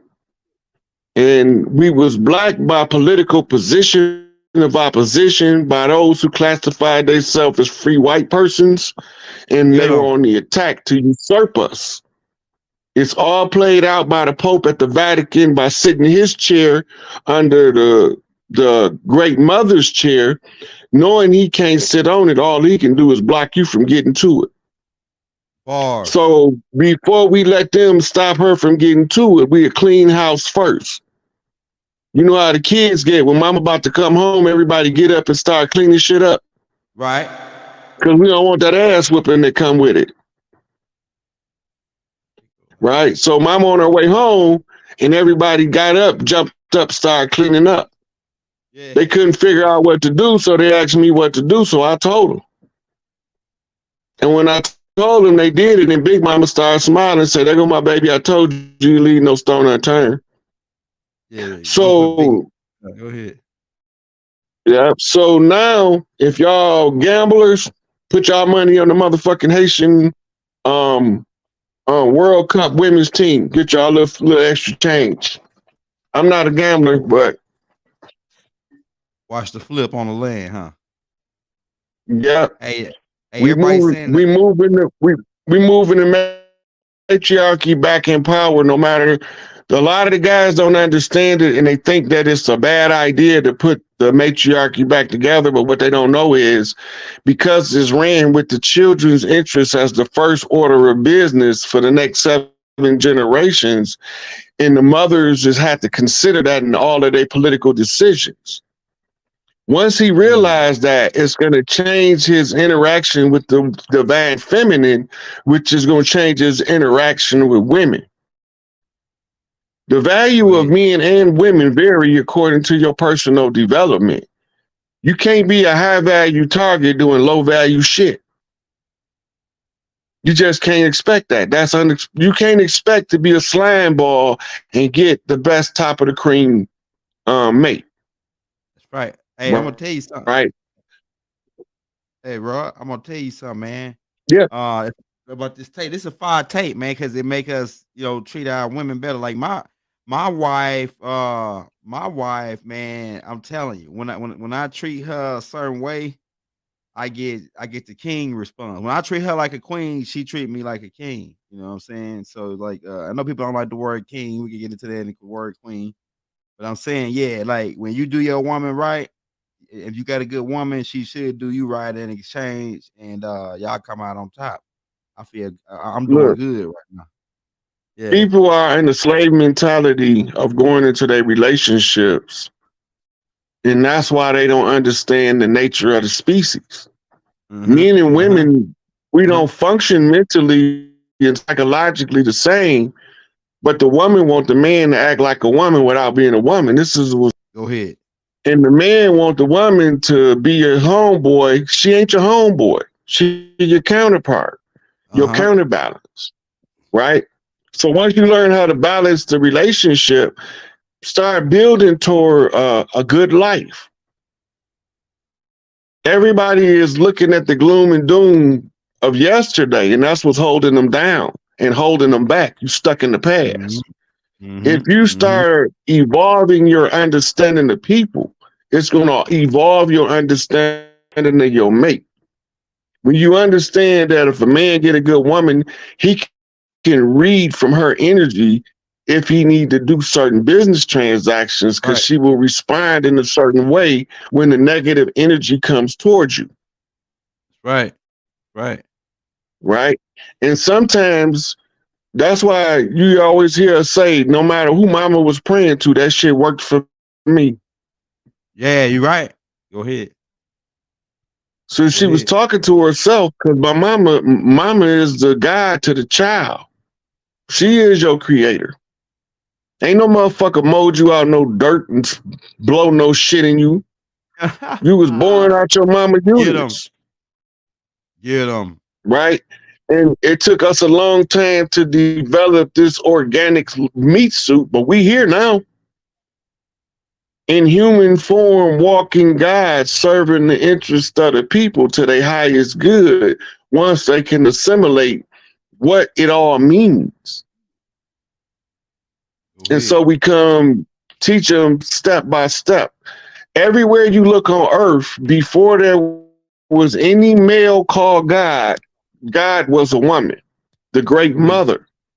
Go ahead. Right? You could call her by many different names, but at the end, it had to be a mother image to understand the God concept, and the concept of unconditional love, because it's the only place in nature that is naturally found.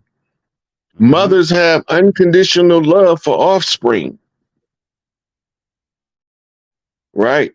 And that's why they came out with the Oedipus complex and the Electric complex, where you marry your opposing parent. No, you marry an archetype. That's why Jung had to come straighten it out. Right? When you realize that the love frequency of the heart connects all who love the same. So the fabric of it is to build up the community by winning the hearts and the minds of the people with undisputable truth and the arati, the unshakable facts, Uh-huh. Uh-huh. right? So we come, we teach, they learn, and they awaken. The great mother going back on her seat. Yep. Ain't One no way or doubt the other. about it. One way or One way or another, the other. by hook or by Yeah. crook, we will By any burn this means mother necessary. down if she ain't getting what's hers. My mama said, "Don't let nobody take nothing from my sisters and my brothers." And I Yeah, Big seen that Mama been the same. my sister's planet was being held hostage. So I had to find out who did it, how they did it, why they did it, where they done it at, right? And then I had to reverse it, turn that shit around on their ass, telling the people step by step, this is what they did, so we had to do this. So under the Indigenous Rights Act, knowing that I'm organic to the land with the blood and the rights, I canceled their contracts because Big Mama told me to. She told me to get the imposters off the land.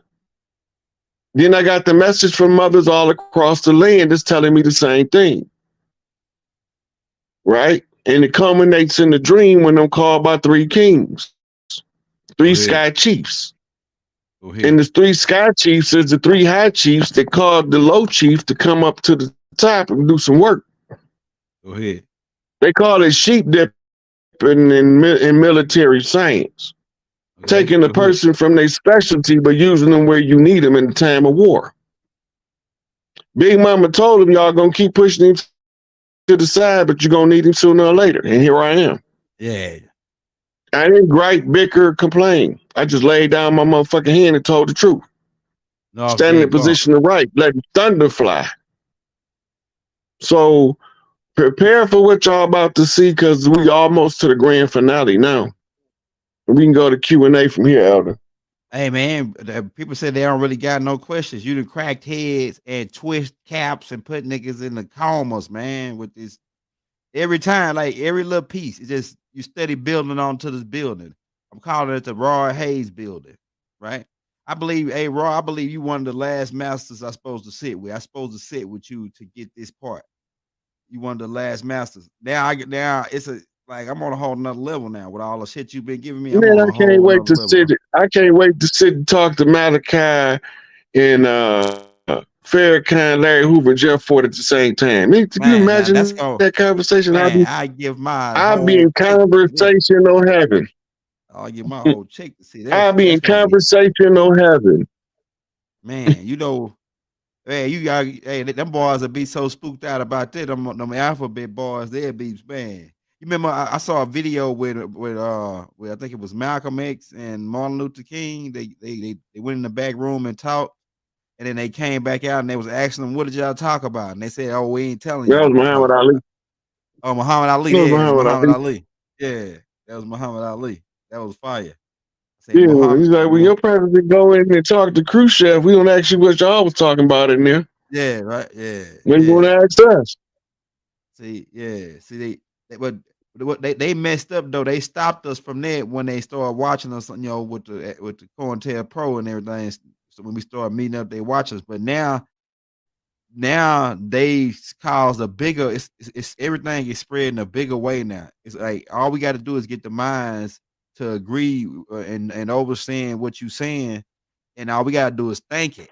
Once we start thinking on this frequency, the big mama energy, this shoe tough nut resonance, once we start thinking on that level, everything fall into place mentally first, and then everything else go into place.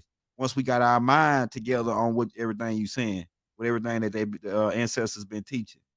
Once we got our mind on that, that's what gonna make us win right then. We already won though. I feel like we already at the last about to cross through the ropes and break the rope for the finish line, man. We right there, bro. Now all we doing Mm-hmm. now is removing the parasites. Removing the parasites. It's what Trump was Nothing everybody personal. yeah, just get rid of the parasites. That's it. Yeah, The nothing ones that was personal. feeding off of us. Mm-hmm. Man, so everybody's saying this right here was fire, man. It says, can you tell Raw I had a dream about him? We were talking in my mama's living room and a big bald eagle landed on his shoulder. Can you ask him what does that mean? what was that about? Which shoulder? Hey, which shoulder was it? That was Ja. Which shoulder was it? Was it Ja Mira? Mira. Oh yeah, So the AW bald Chief be eagle is cheaper, man. Go ahead. yeah, the birds of prey Right shoulder. represent different. Okay, birds of prey represent different types of chiefs, and the bald eagle is the high chief's symbol. So the right shoulder is so the bird land on the right shoulder. That's where my totem symbol is, telling me that the chief is coming in off the right in order to get my attention. When you say coming in off the right, that means coming in righteously. So it's a return to the ancient ways. That's I fire. used to see elders in horseback. When I close my eyes, they be standing there on horseback looking, and I hope what the hell? What? Yeah. But they was just reminding me of my responsibilities and my duties. My discovery make me obligated to the collective clans to tell the people what was done to us to undermine the great mother and take her from her position on the land. So when you understand ritual magic, then you get to see the magic that was done, the curses that was laid upon us to keep us from ever getting free. But remember, it said that the first shall be made last and the last shall be made first, right? But the first still got to come back to the front because they the only ones that's going to be able to fix it. So those which was the last became the first under the white man's burden through the Catholic Church being the enforcement arm in the kingdoms of the Babylonian Empire, which trace us back to the doctrines of Enlil's sons, Ninursin, which is the law of sin, which is the blood rights, the sex magic, and the money magic. And then it takes us to his other son, who was his general, that was using the chemical warfare. We talking Marduk. Yeah. Right? And the chemical warfare came in the forms of strange diseases that had never been seen on Earth before. And that's what they was giving us with smallpox laced blankets. For all the information and everything that you give out. I have some questions. I wrote it down. All right, let's go. Let's get some black girl magic learning up in here. Okay, so my first question is about human emotion and the release of it. Is that a normal thing as one continues on through their ascension process? Because I find myself like when things happen, like in the news, like I hear about something happening, let's just say, right? And I'm all like, my first thought is like, damn, what did they do in the past life that that they going through this? So it's not necessarily, oh my God, the kids, oh my God, what happened to them? It's more like, what is your soul trying to learn? So is that a natural thing that's supposed to happen, or am I just like going too far deep into it with losing the human? So you looking at it from a lifetime event, culminating with the event you're observing, because you tying it to their karmic debt. You sensing that somebody is getting exactly what they was asking for. And I always tie it back to we ask, or we, how can I put it? Everything that is like we ask to go through that process. So it's just basically taking responsibility for the things that happen to us or through us and the experiences that we go through. So, okay. Yeah, So some of those events are exaggeration of the event in order to trigger an emotional reaction. If you're a natural bullshit detector, it won't work on you.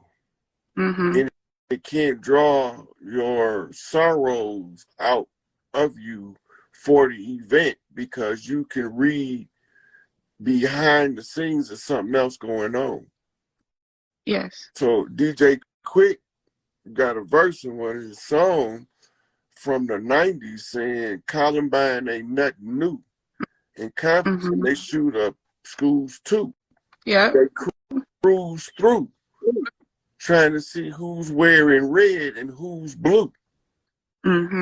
But we don't get the international sensational attention drawn to but the first victim they're going to show is this little blonde haired, blue eyed girl or boy that was so fucking cute as a button.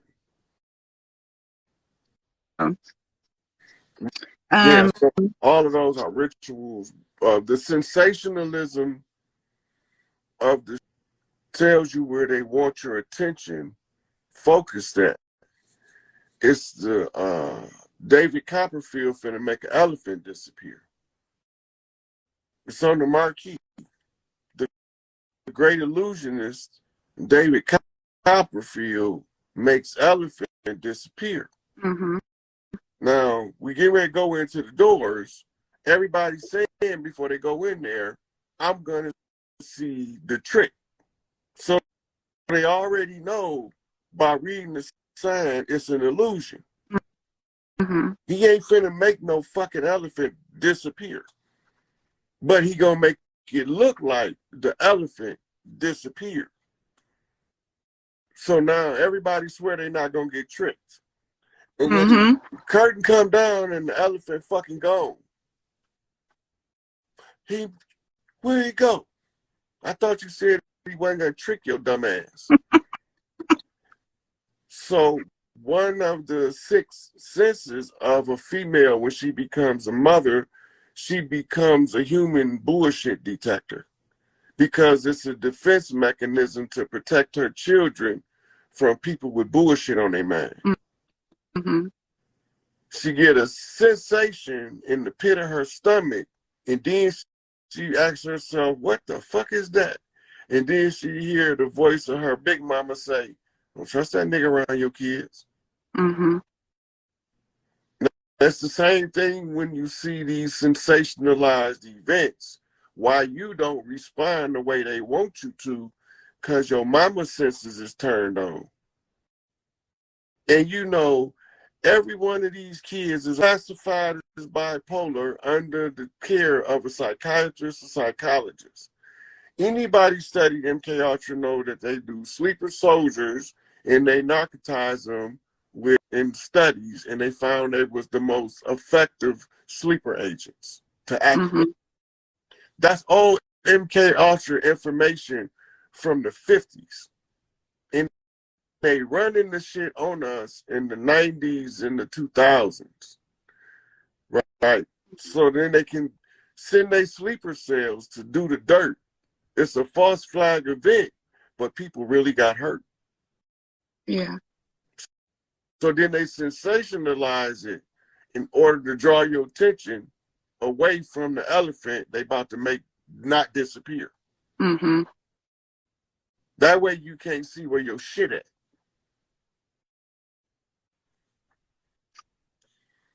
That's deep. Well, another thing I wanted to ask you was about one of your laws. You said that, or you call yourself Thoth or Tahuti. So I was like, why aren't y'all asking him about what he wrote down? So one of your biggest things that you wrote down that boggles my mind is all truths or but half truths. Because most people take sides. You can't see the whole problem. There's 2 sides to it. So if you don't see both sides, you can't see the whole truth. But I'm taking it, or I guess I'm looking at it wrong because I'm looking for like an absolute truth. And so when I hear all truths are but half truths, I'm all like, I can't make it absolute. Right. Because it's only half of, And the maxim of Thoth says that you are the only absolute, the source from which you came.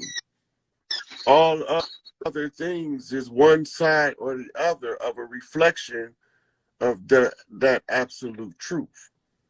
The balance is the only way to see both halves of the half truths. The dark side and the light side. The left hand path and the right hand path. Mm-hmm. But you have to remain on the straight and narrow. When you follow what's in your heart, you can see that the half truth, what the other half is. So that's why all things are but half truths. It's like Noble Drew Ali said it. He said, man, is truth and falsehood strangely mixed. Right? Mm-hmm. Reality is based on the manifestation of the thing that doesn't really exist. Everything we see in the 3D world ain't nothing but a conglomeration of atoms. Mm-hmm. They ain't really there. So this goes back to the concept of this reality being all mental.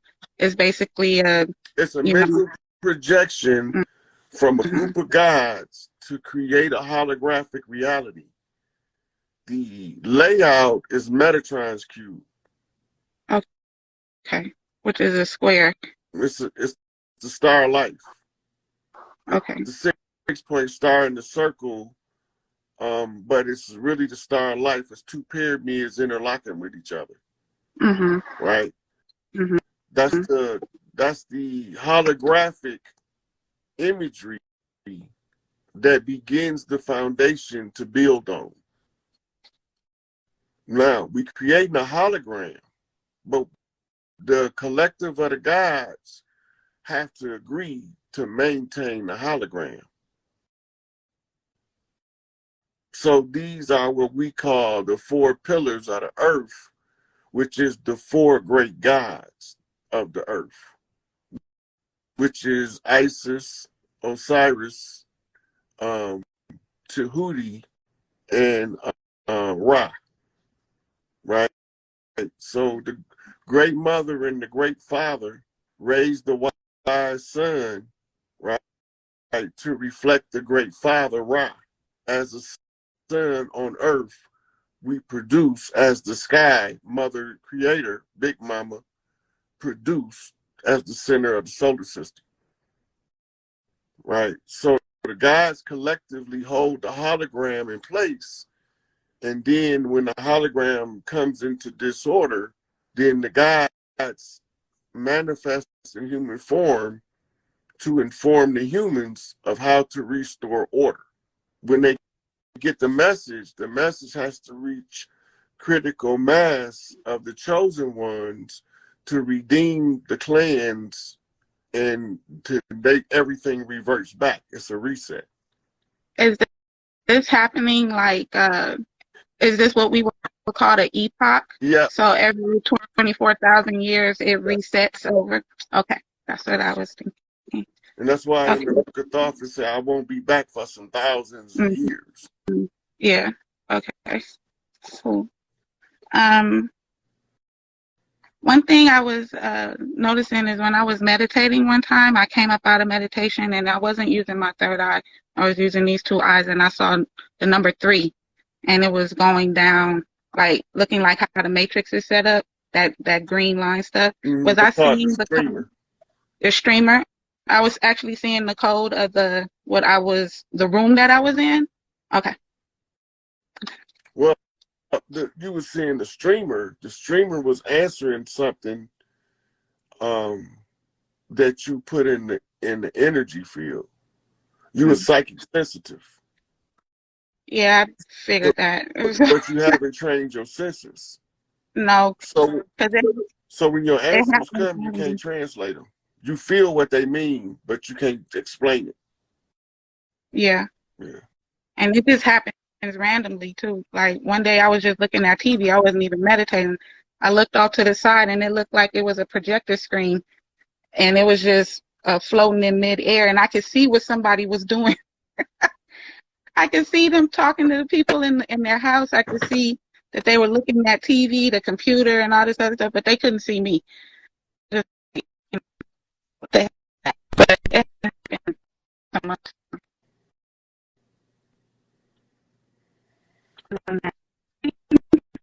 You know, Instagram, that bullshit, y'all. Am I asking the wrong questions? Have we fought in this war many times? This war is a long, protracted struggle, but it's only been during this 24,000-year cycle has it been hostile. Okay. Okay. Is this do we have many agendas when we come down here for like soul growth, doing shadow work, and a whole bunch of other stuff mixed up together? Yeah. Okay. So all of that is what you call your book of life. Okay. Okay. Your book of life is your DNA code, right? And by learning who you are and learning to trust and believe in yourself and love yourself, it starts revealing the blueprint in real time, and you reading it as it's happening. This is in my book of life, right? Right. Yeah. In your book of life, you have what's called fail safes. You know when they say when the student is ready, the teacher will come? Yes. Right. Well, while the student is taking the test, the teacher is quiet. Right? So if you're not stuck, there's no need to communicate with the teacher. You got to do your work. It still feels lonely though. That's because you're searching in your heart for your path. That sensation of loneliness comes from being drawn to your path, because can't nobody walk it but you. So the being alone becomes the rule to develop where you want to go.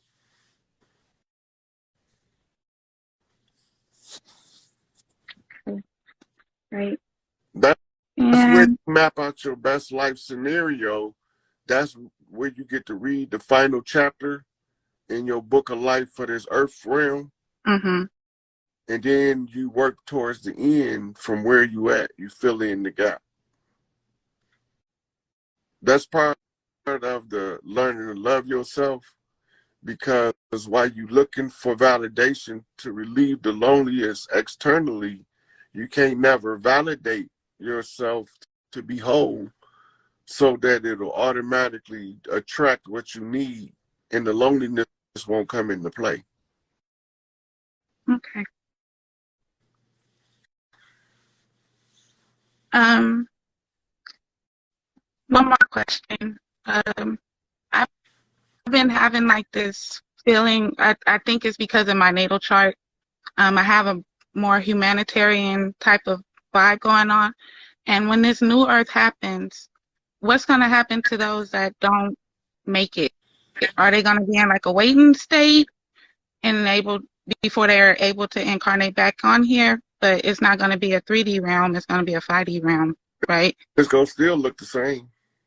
Oh. But technologically, it won't be the same. Yes. And bodies will be different. These avatars will be different as well, right? They're going to alter over time. 2060 keep coming up for me. I keep getting like completion. I don't know what that means. So just putting that out there. Thank you so much, Rod, for everything. Okay, you're welcome. Okay. Bye.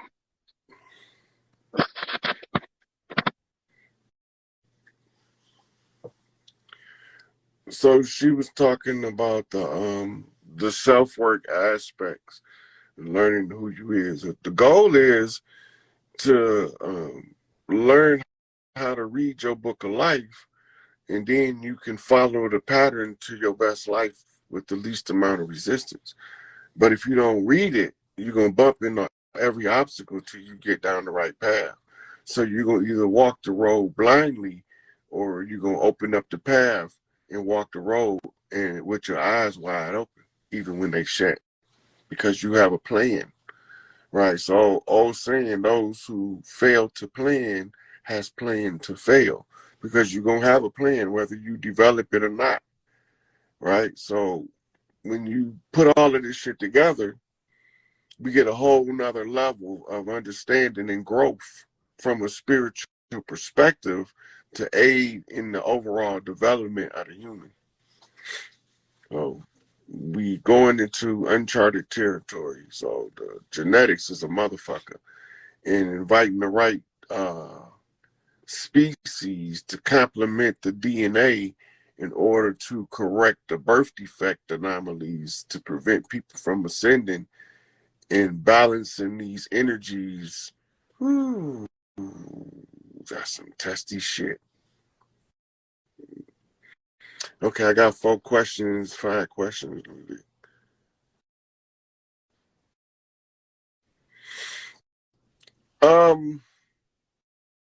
The last new moon of the year, the people who do moon magic would already know what to do for that. If you're not into moon magic, then to spontaneously do the rituals without the training probably won't make much sense.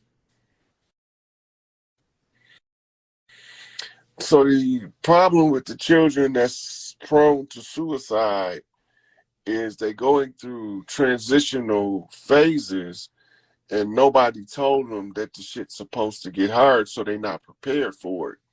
So they drop out of class, basically, is what the suicide is.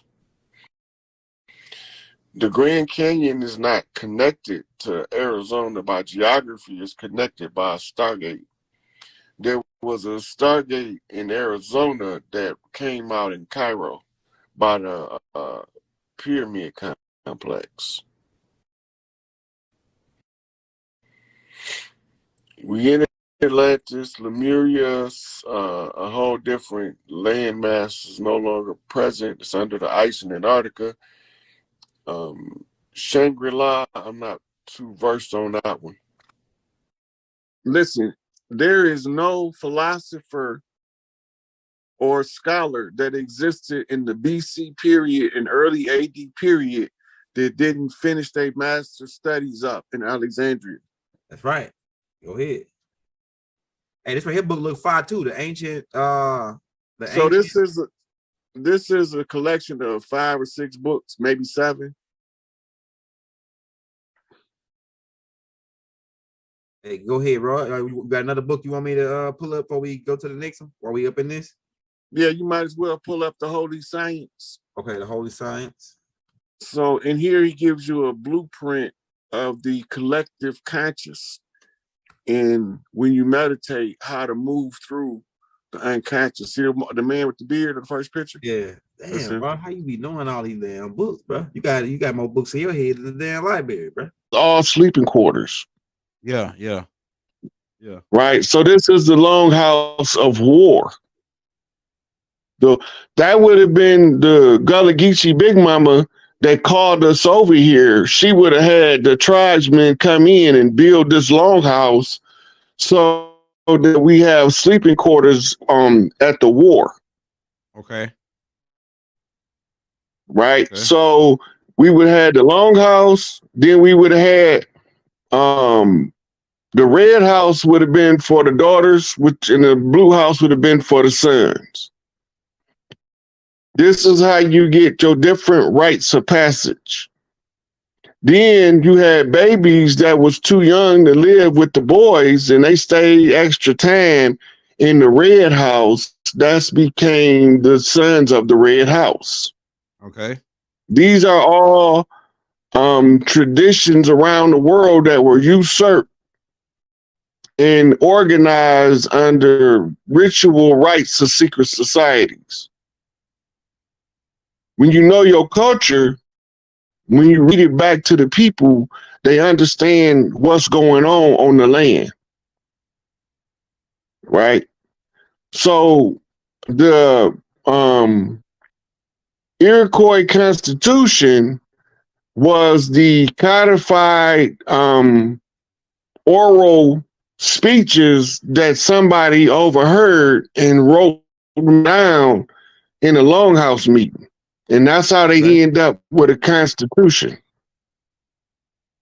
The reason the Constitution worked because it was a blood right oath. Okay. And the blood right tied us to the George Washington challenge because the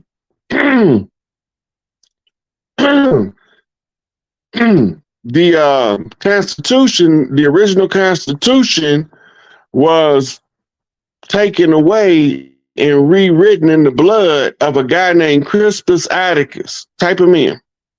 All right, Crispus Attucks. Yep, CRISPUS ATTICKS. They spell that last name Attucks. You gotta spell his first name, his last name will pop up. PUS CRISPUS. I got you. Yeah, there you go. What? First one. That one.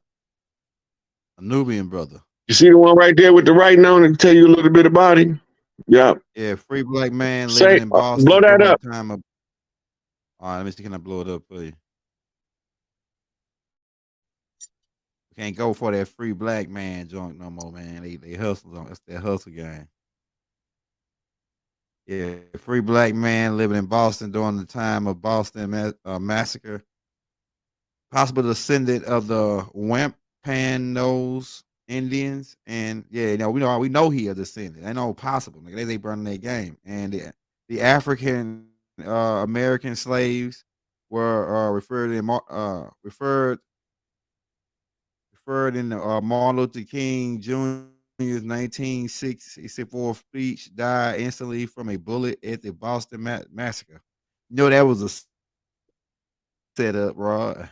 Go ahead. Now remember, that was a setup. I told you this who blood the Constitution was written in. Instantly at a massacre. Go ahead. You hear me? This is whose blood the original. Yeah, the Constitution was written in his blood. That's why we couldn't break it. That's why it took us so long to break it, because they used the blood of the righteous to write the contract. Notice he the first person killed. Go ahead, man. They using Babylonian blood magic. Right. And they wrote the Constitution in his blood. This is what make us have to go into the conjure war, because now we locked into the contract that they call the Constitution. Type in original Constitution. That's crazy, bro. That's good stuff right here, bro. It's in the George Washington Memorial, I believe.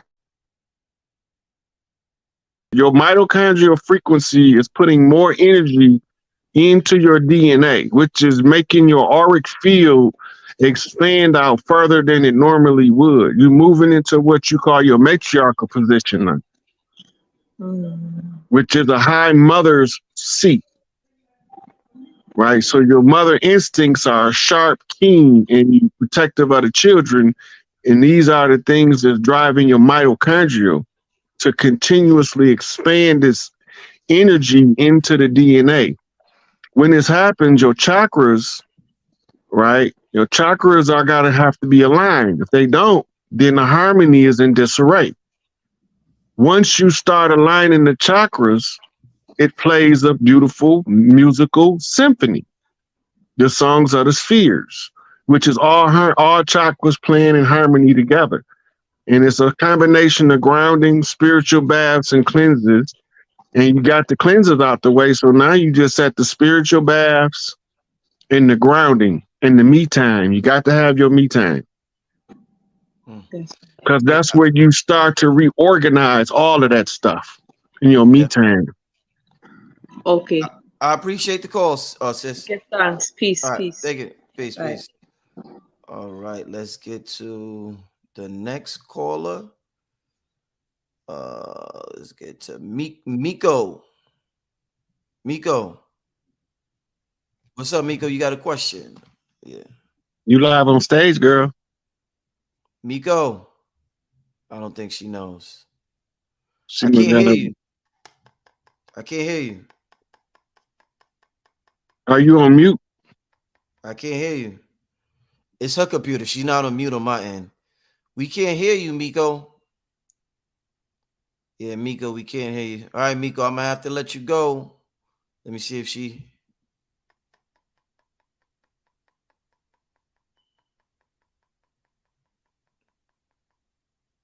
Nope. She probably don't have a microphone on the computer. Yeah, I don't know what it is. Go to the next caller. Taze. Hi, nice to meet both.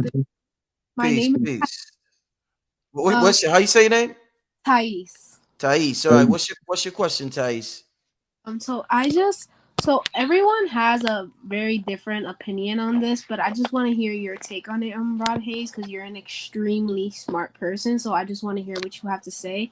So what time frame would you say like you should have like your gold, your land, and all your like stuff in order by? Because I'm like in the process of getting my stuff in order, but I want to know like I like knowing different people's perspectives, if that makes sense. You mean for your personal life path? At what age should you have all your goals accomplished or met? Or yeah. So that's individual by individual. First off, because your goals are not my goals. My goals are not your goals. And you set your goals based on the ability you have to achieve it now, or what do you have to learn in order to be good at whatever it is that's going to allow you to accomplish your goal. If I wanted to be the heavyweight champion in the world, I should have started training 50 years ago, 40 years ago when I was 10, right? But I didn't train to be the heavyweight champion in the world then. So that was an unrealistic goal if I had it at 10 years old, or it was a dream, a fantasy, right? Anything that you get, whatever your goal is, you have to do what's called a self-evaluation. Where am I at right now in accomplishing this goal?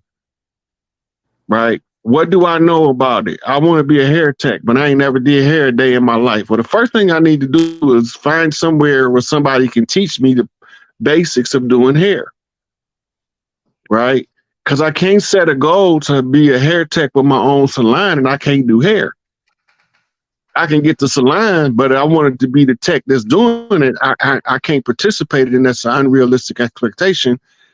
And so that wouldn't be a good goal. But if I set the goal, I know, okay, well, it's going to take me this amount of time to learn how to do this type of hair, right?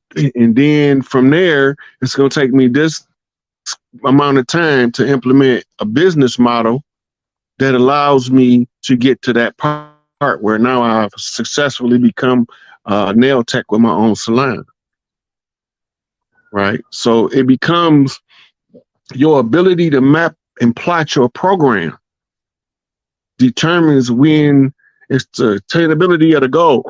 If you want to be a doctor, the earlier you start studying medicine, the better, right? So my nephew was 6, told me he wanted to be a doctor. Told me when he was 8, I sent him a Merck manual of medicine, and I sent him a medical encyclopedic dictionary. He needed to know the language, and he needed to know what they using to treat what. Then later on, I could send him something on homeopathy to start steering toward a naturopathic physician's mindset, because there's a herb for every ailment of the body. So your goals are contingent upon your preparation and your deadlines. How well will you be in plotting your path? It's individual by individual. I appreciate your call, sis. Thank you. All right, peace. All right. Let's get to another one. our connection seems to be. Don't say nothing. Just keep doing what we doing. Just keep doing what we doing. Let's get to Candy Kane. What's good, Candy Kane? You got a question for Rod Hayes? Hey, how you doing? Hey, I'm hearing a delay. I'm hearing more than one. You sound muffled. Is your microphone covered up or something on your phone? We can't hear you. I do. So, hi, how you doing? How do you overcome your fears? Like earlier you spoke about fear. Nah, yeah, can't hear you good. It's not. Can you hear me now? It's a delay.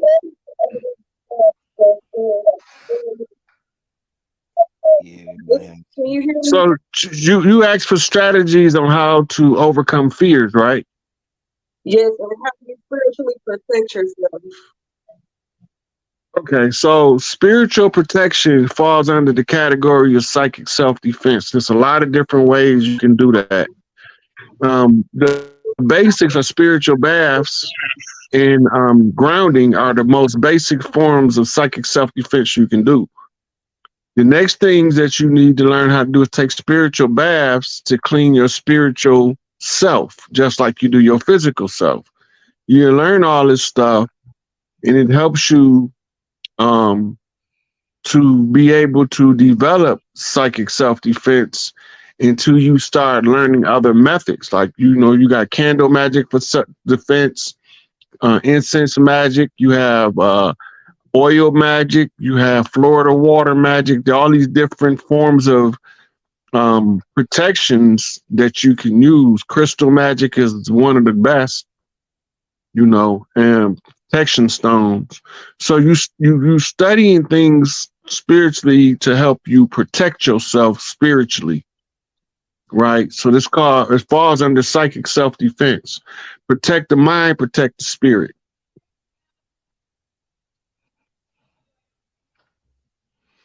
Indeed. All right, so yeah, I appreciate everybody for calling in tonight. You want to do one more, Rob? What you think, or you want to? Let's keep going. Let's see if we can get a couple more in. All right, let's keep it moving. Let's go to brother Troy Benz. Yes, thank you. Troy Benz. Peace, brother. Peace to both of y'all. What's that? I've been waiting. Thank you, Rich, for what you're doing, and Rod for being the truth. I've heard this channel speak on this subject a couple of times. I was just wondering if you could expound on how, if you have a separation from your physical family, I think it was Sister Myra Moss that said you become closer with your spiritual family. Is that true, especially when you start stepping closer to the truth? Okay, sometimes your physical family is your spiritual family, and sometimes you born into a family where you a lone wolf. Yeah. Even the lone wolf at some point in his life is going to form a pack. The only difference between a lone wolf is called a Zeta wolf. And the difference between him and a regular alpha is everybody on his team is carefully selected. You don't want nobody that ain't like him. So there's normally later in life, they normally live 2 or 3 years longer than a regular wolf pack. And they normally have a stronger pack while they're functional, but the pack have a tendency to break apart because that trait is pronounced in the alphas to become zetas.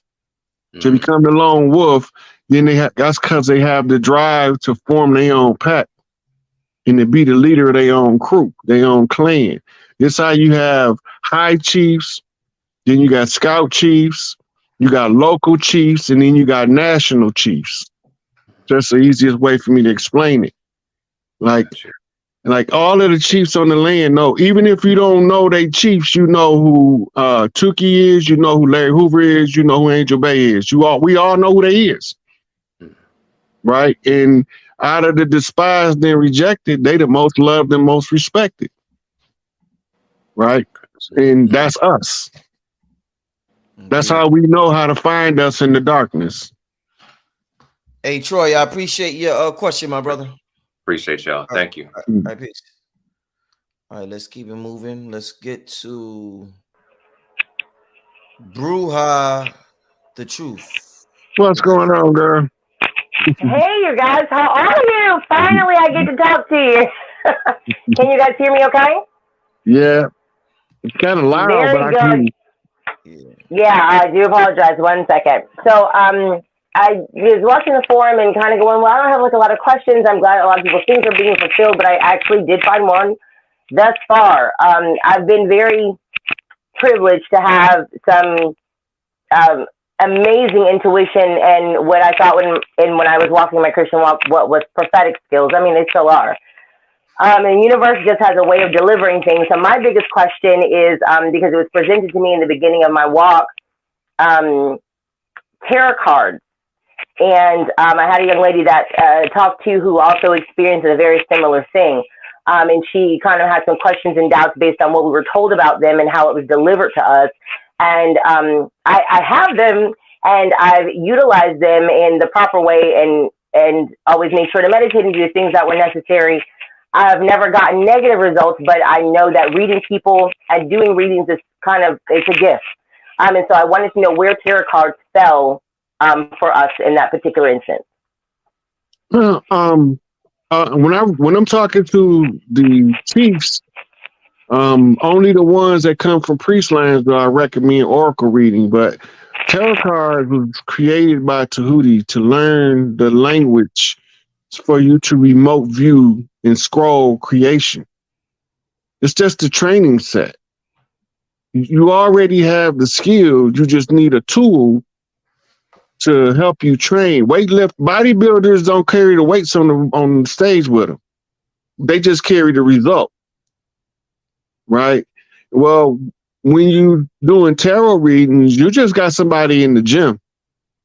Because sooner or later, the card's just going to be there just to be sitting on the table while you're talking. Deep.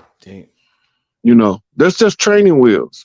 The runes, the same thing. The I Ching, the cowrie shells, the entrails, those are just training wheels to look at the imprint that nature has on things and see it as a message as opposed to something to fear.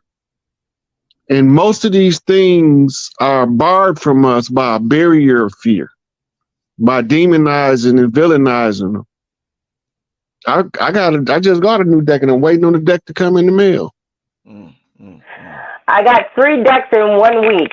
And they dropped in my lap 3 decks in 1 week, and one is probably is almost as old as me. It's almost 40. That deck is almost 40 years old, and it came from the universe. I'm not going to say seemingly nowhere, but it was presented to me, and I was kind of like at first shied away, and then a few practices, but I wasn't sure quite where that was in my walk. But it fit niche wise. I just want to make sure it was well within the process of things. Thank you so much, you guys. All right, I appreciate you. Oh, pieces. All right, let's get to it. Look, everything that we use to develop our higher consciousness, they turned it into something evil. Yeah, man. Yeah. So that keep you from, you want to be a good, righteous individual.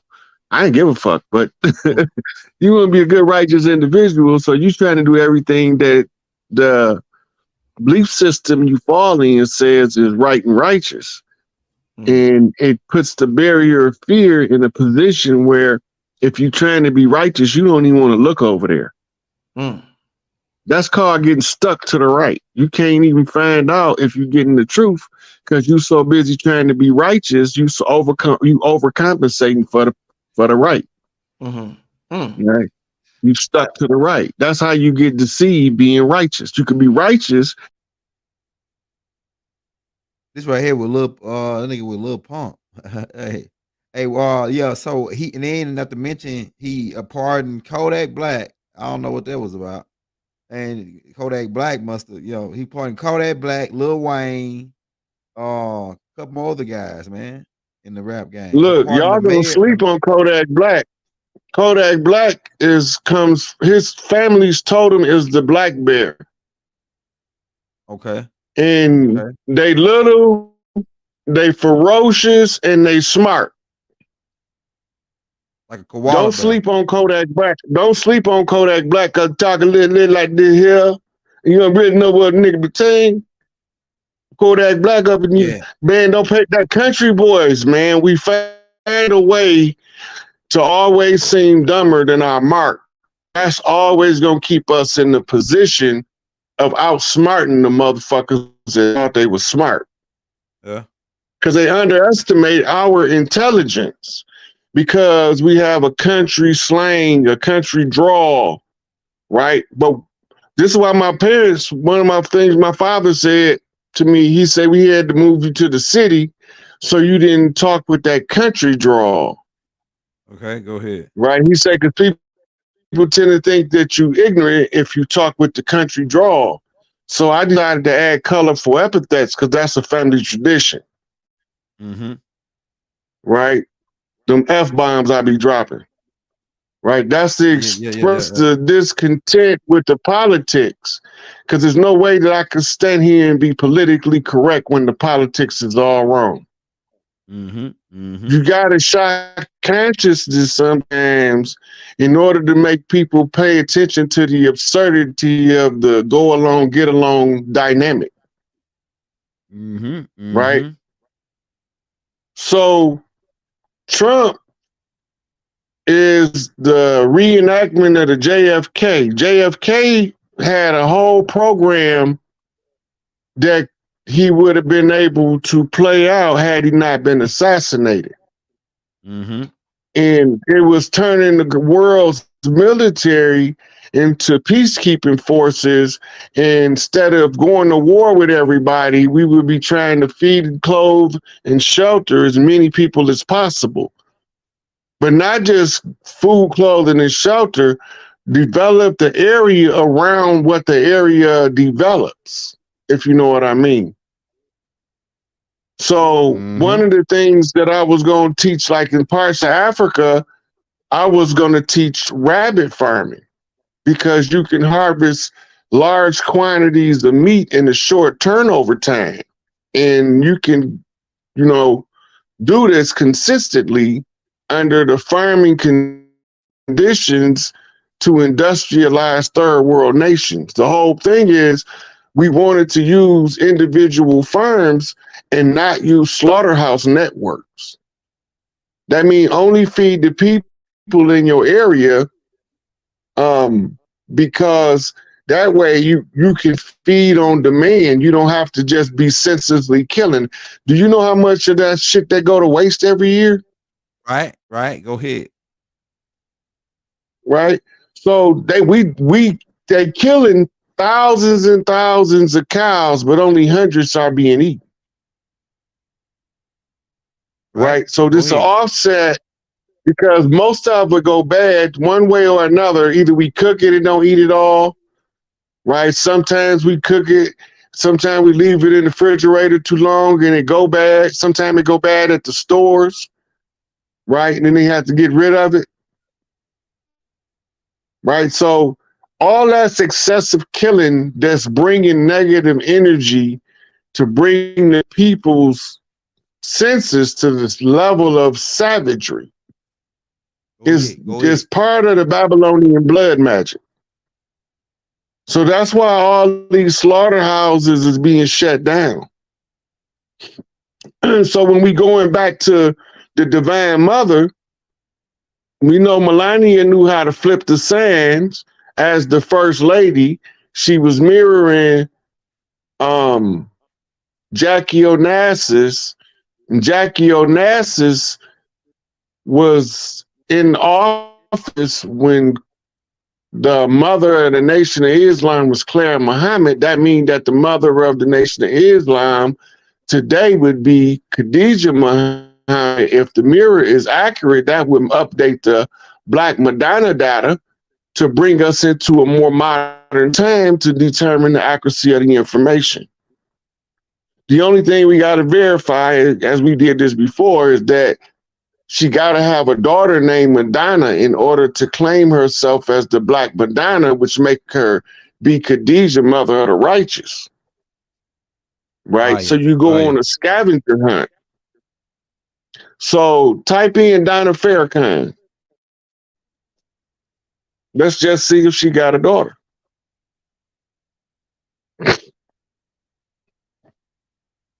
named Donna.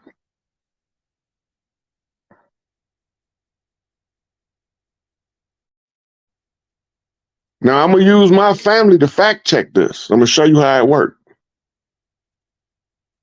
There you go, right there, Rod.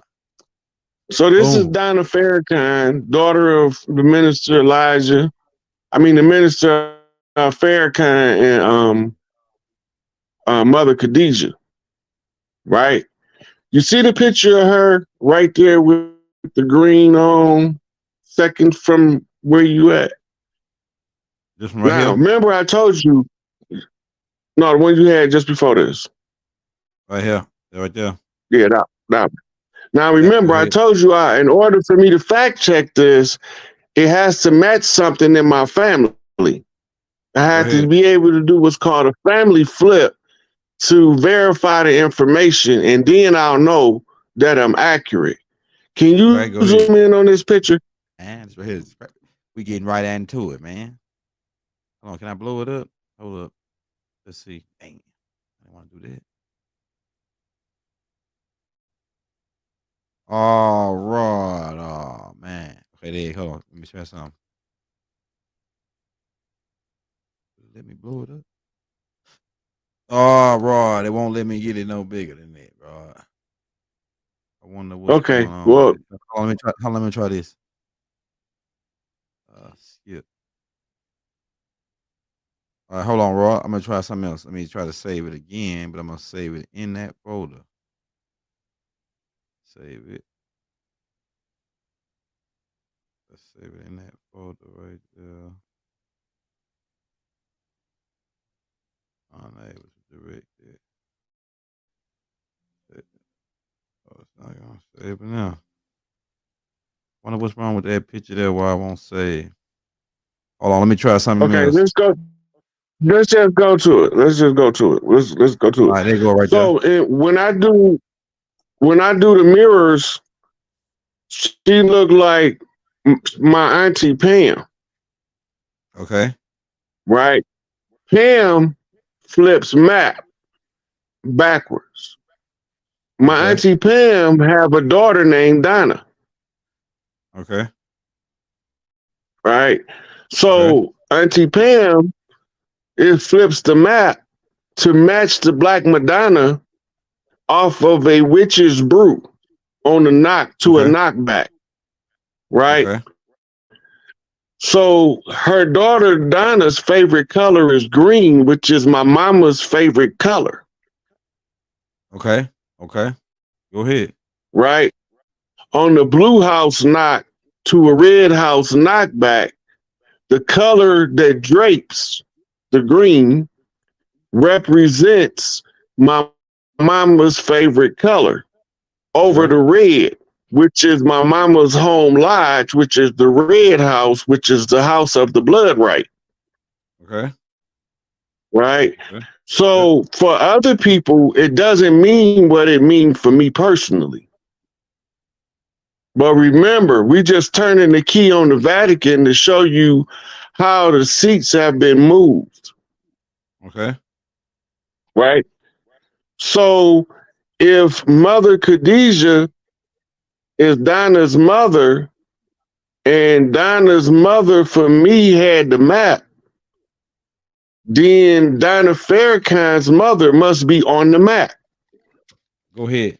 On the comparative analysis on a singularity closing in on a hometown flip.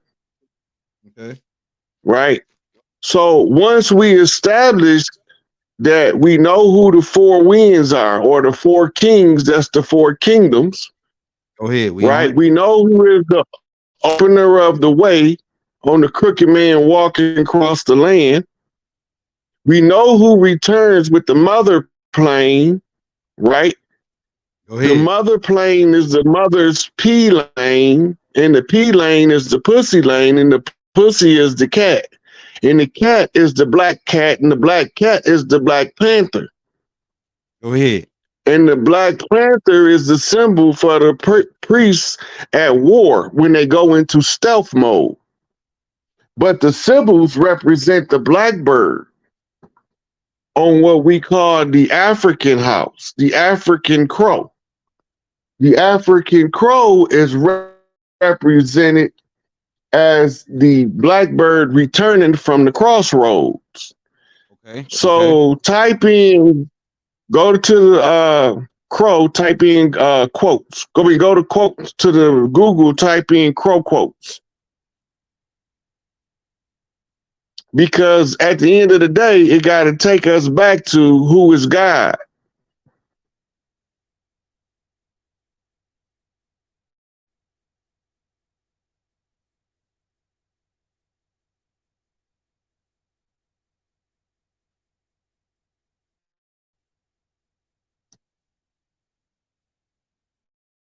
Mother behind it.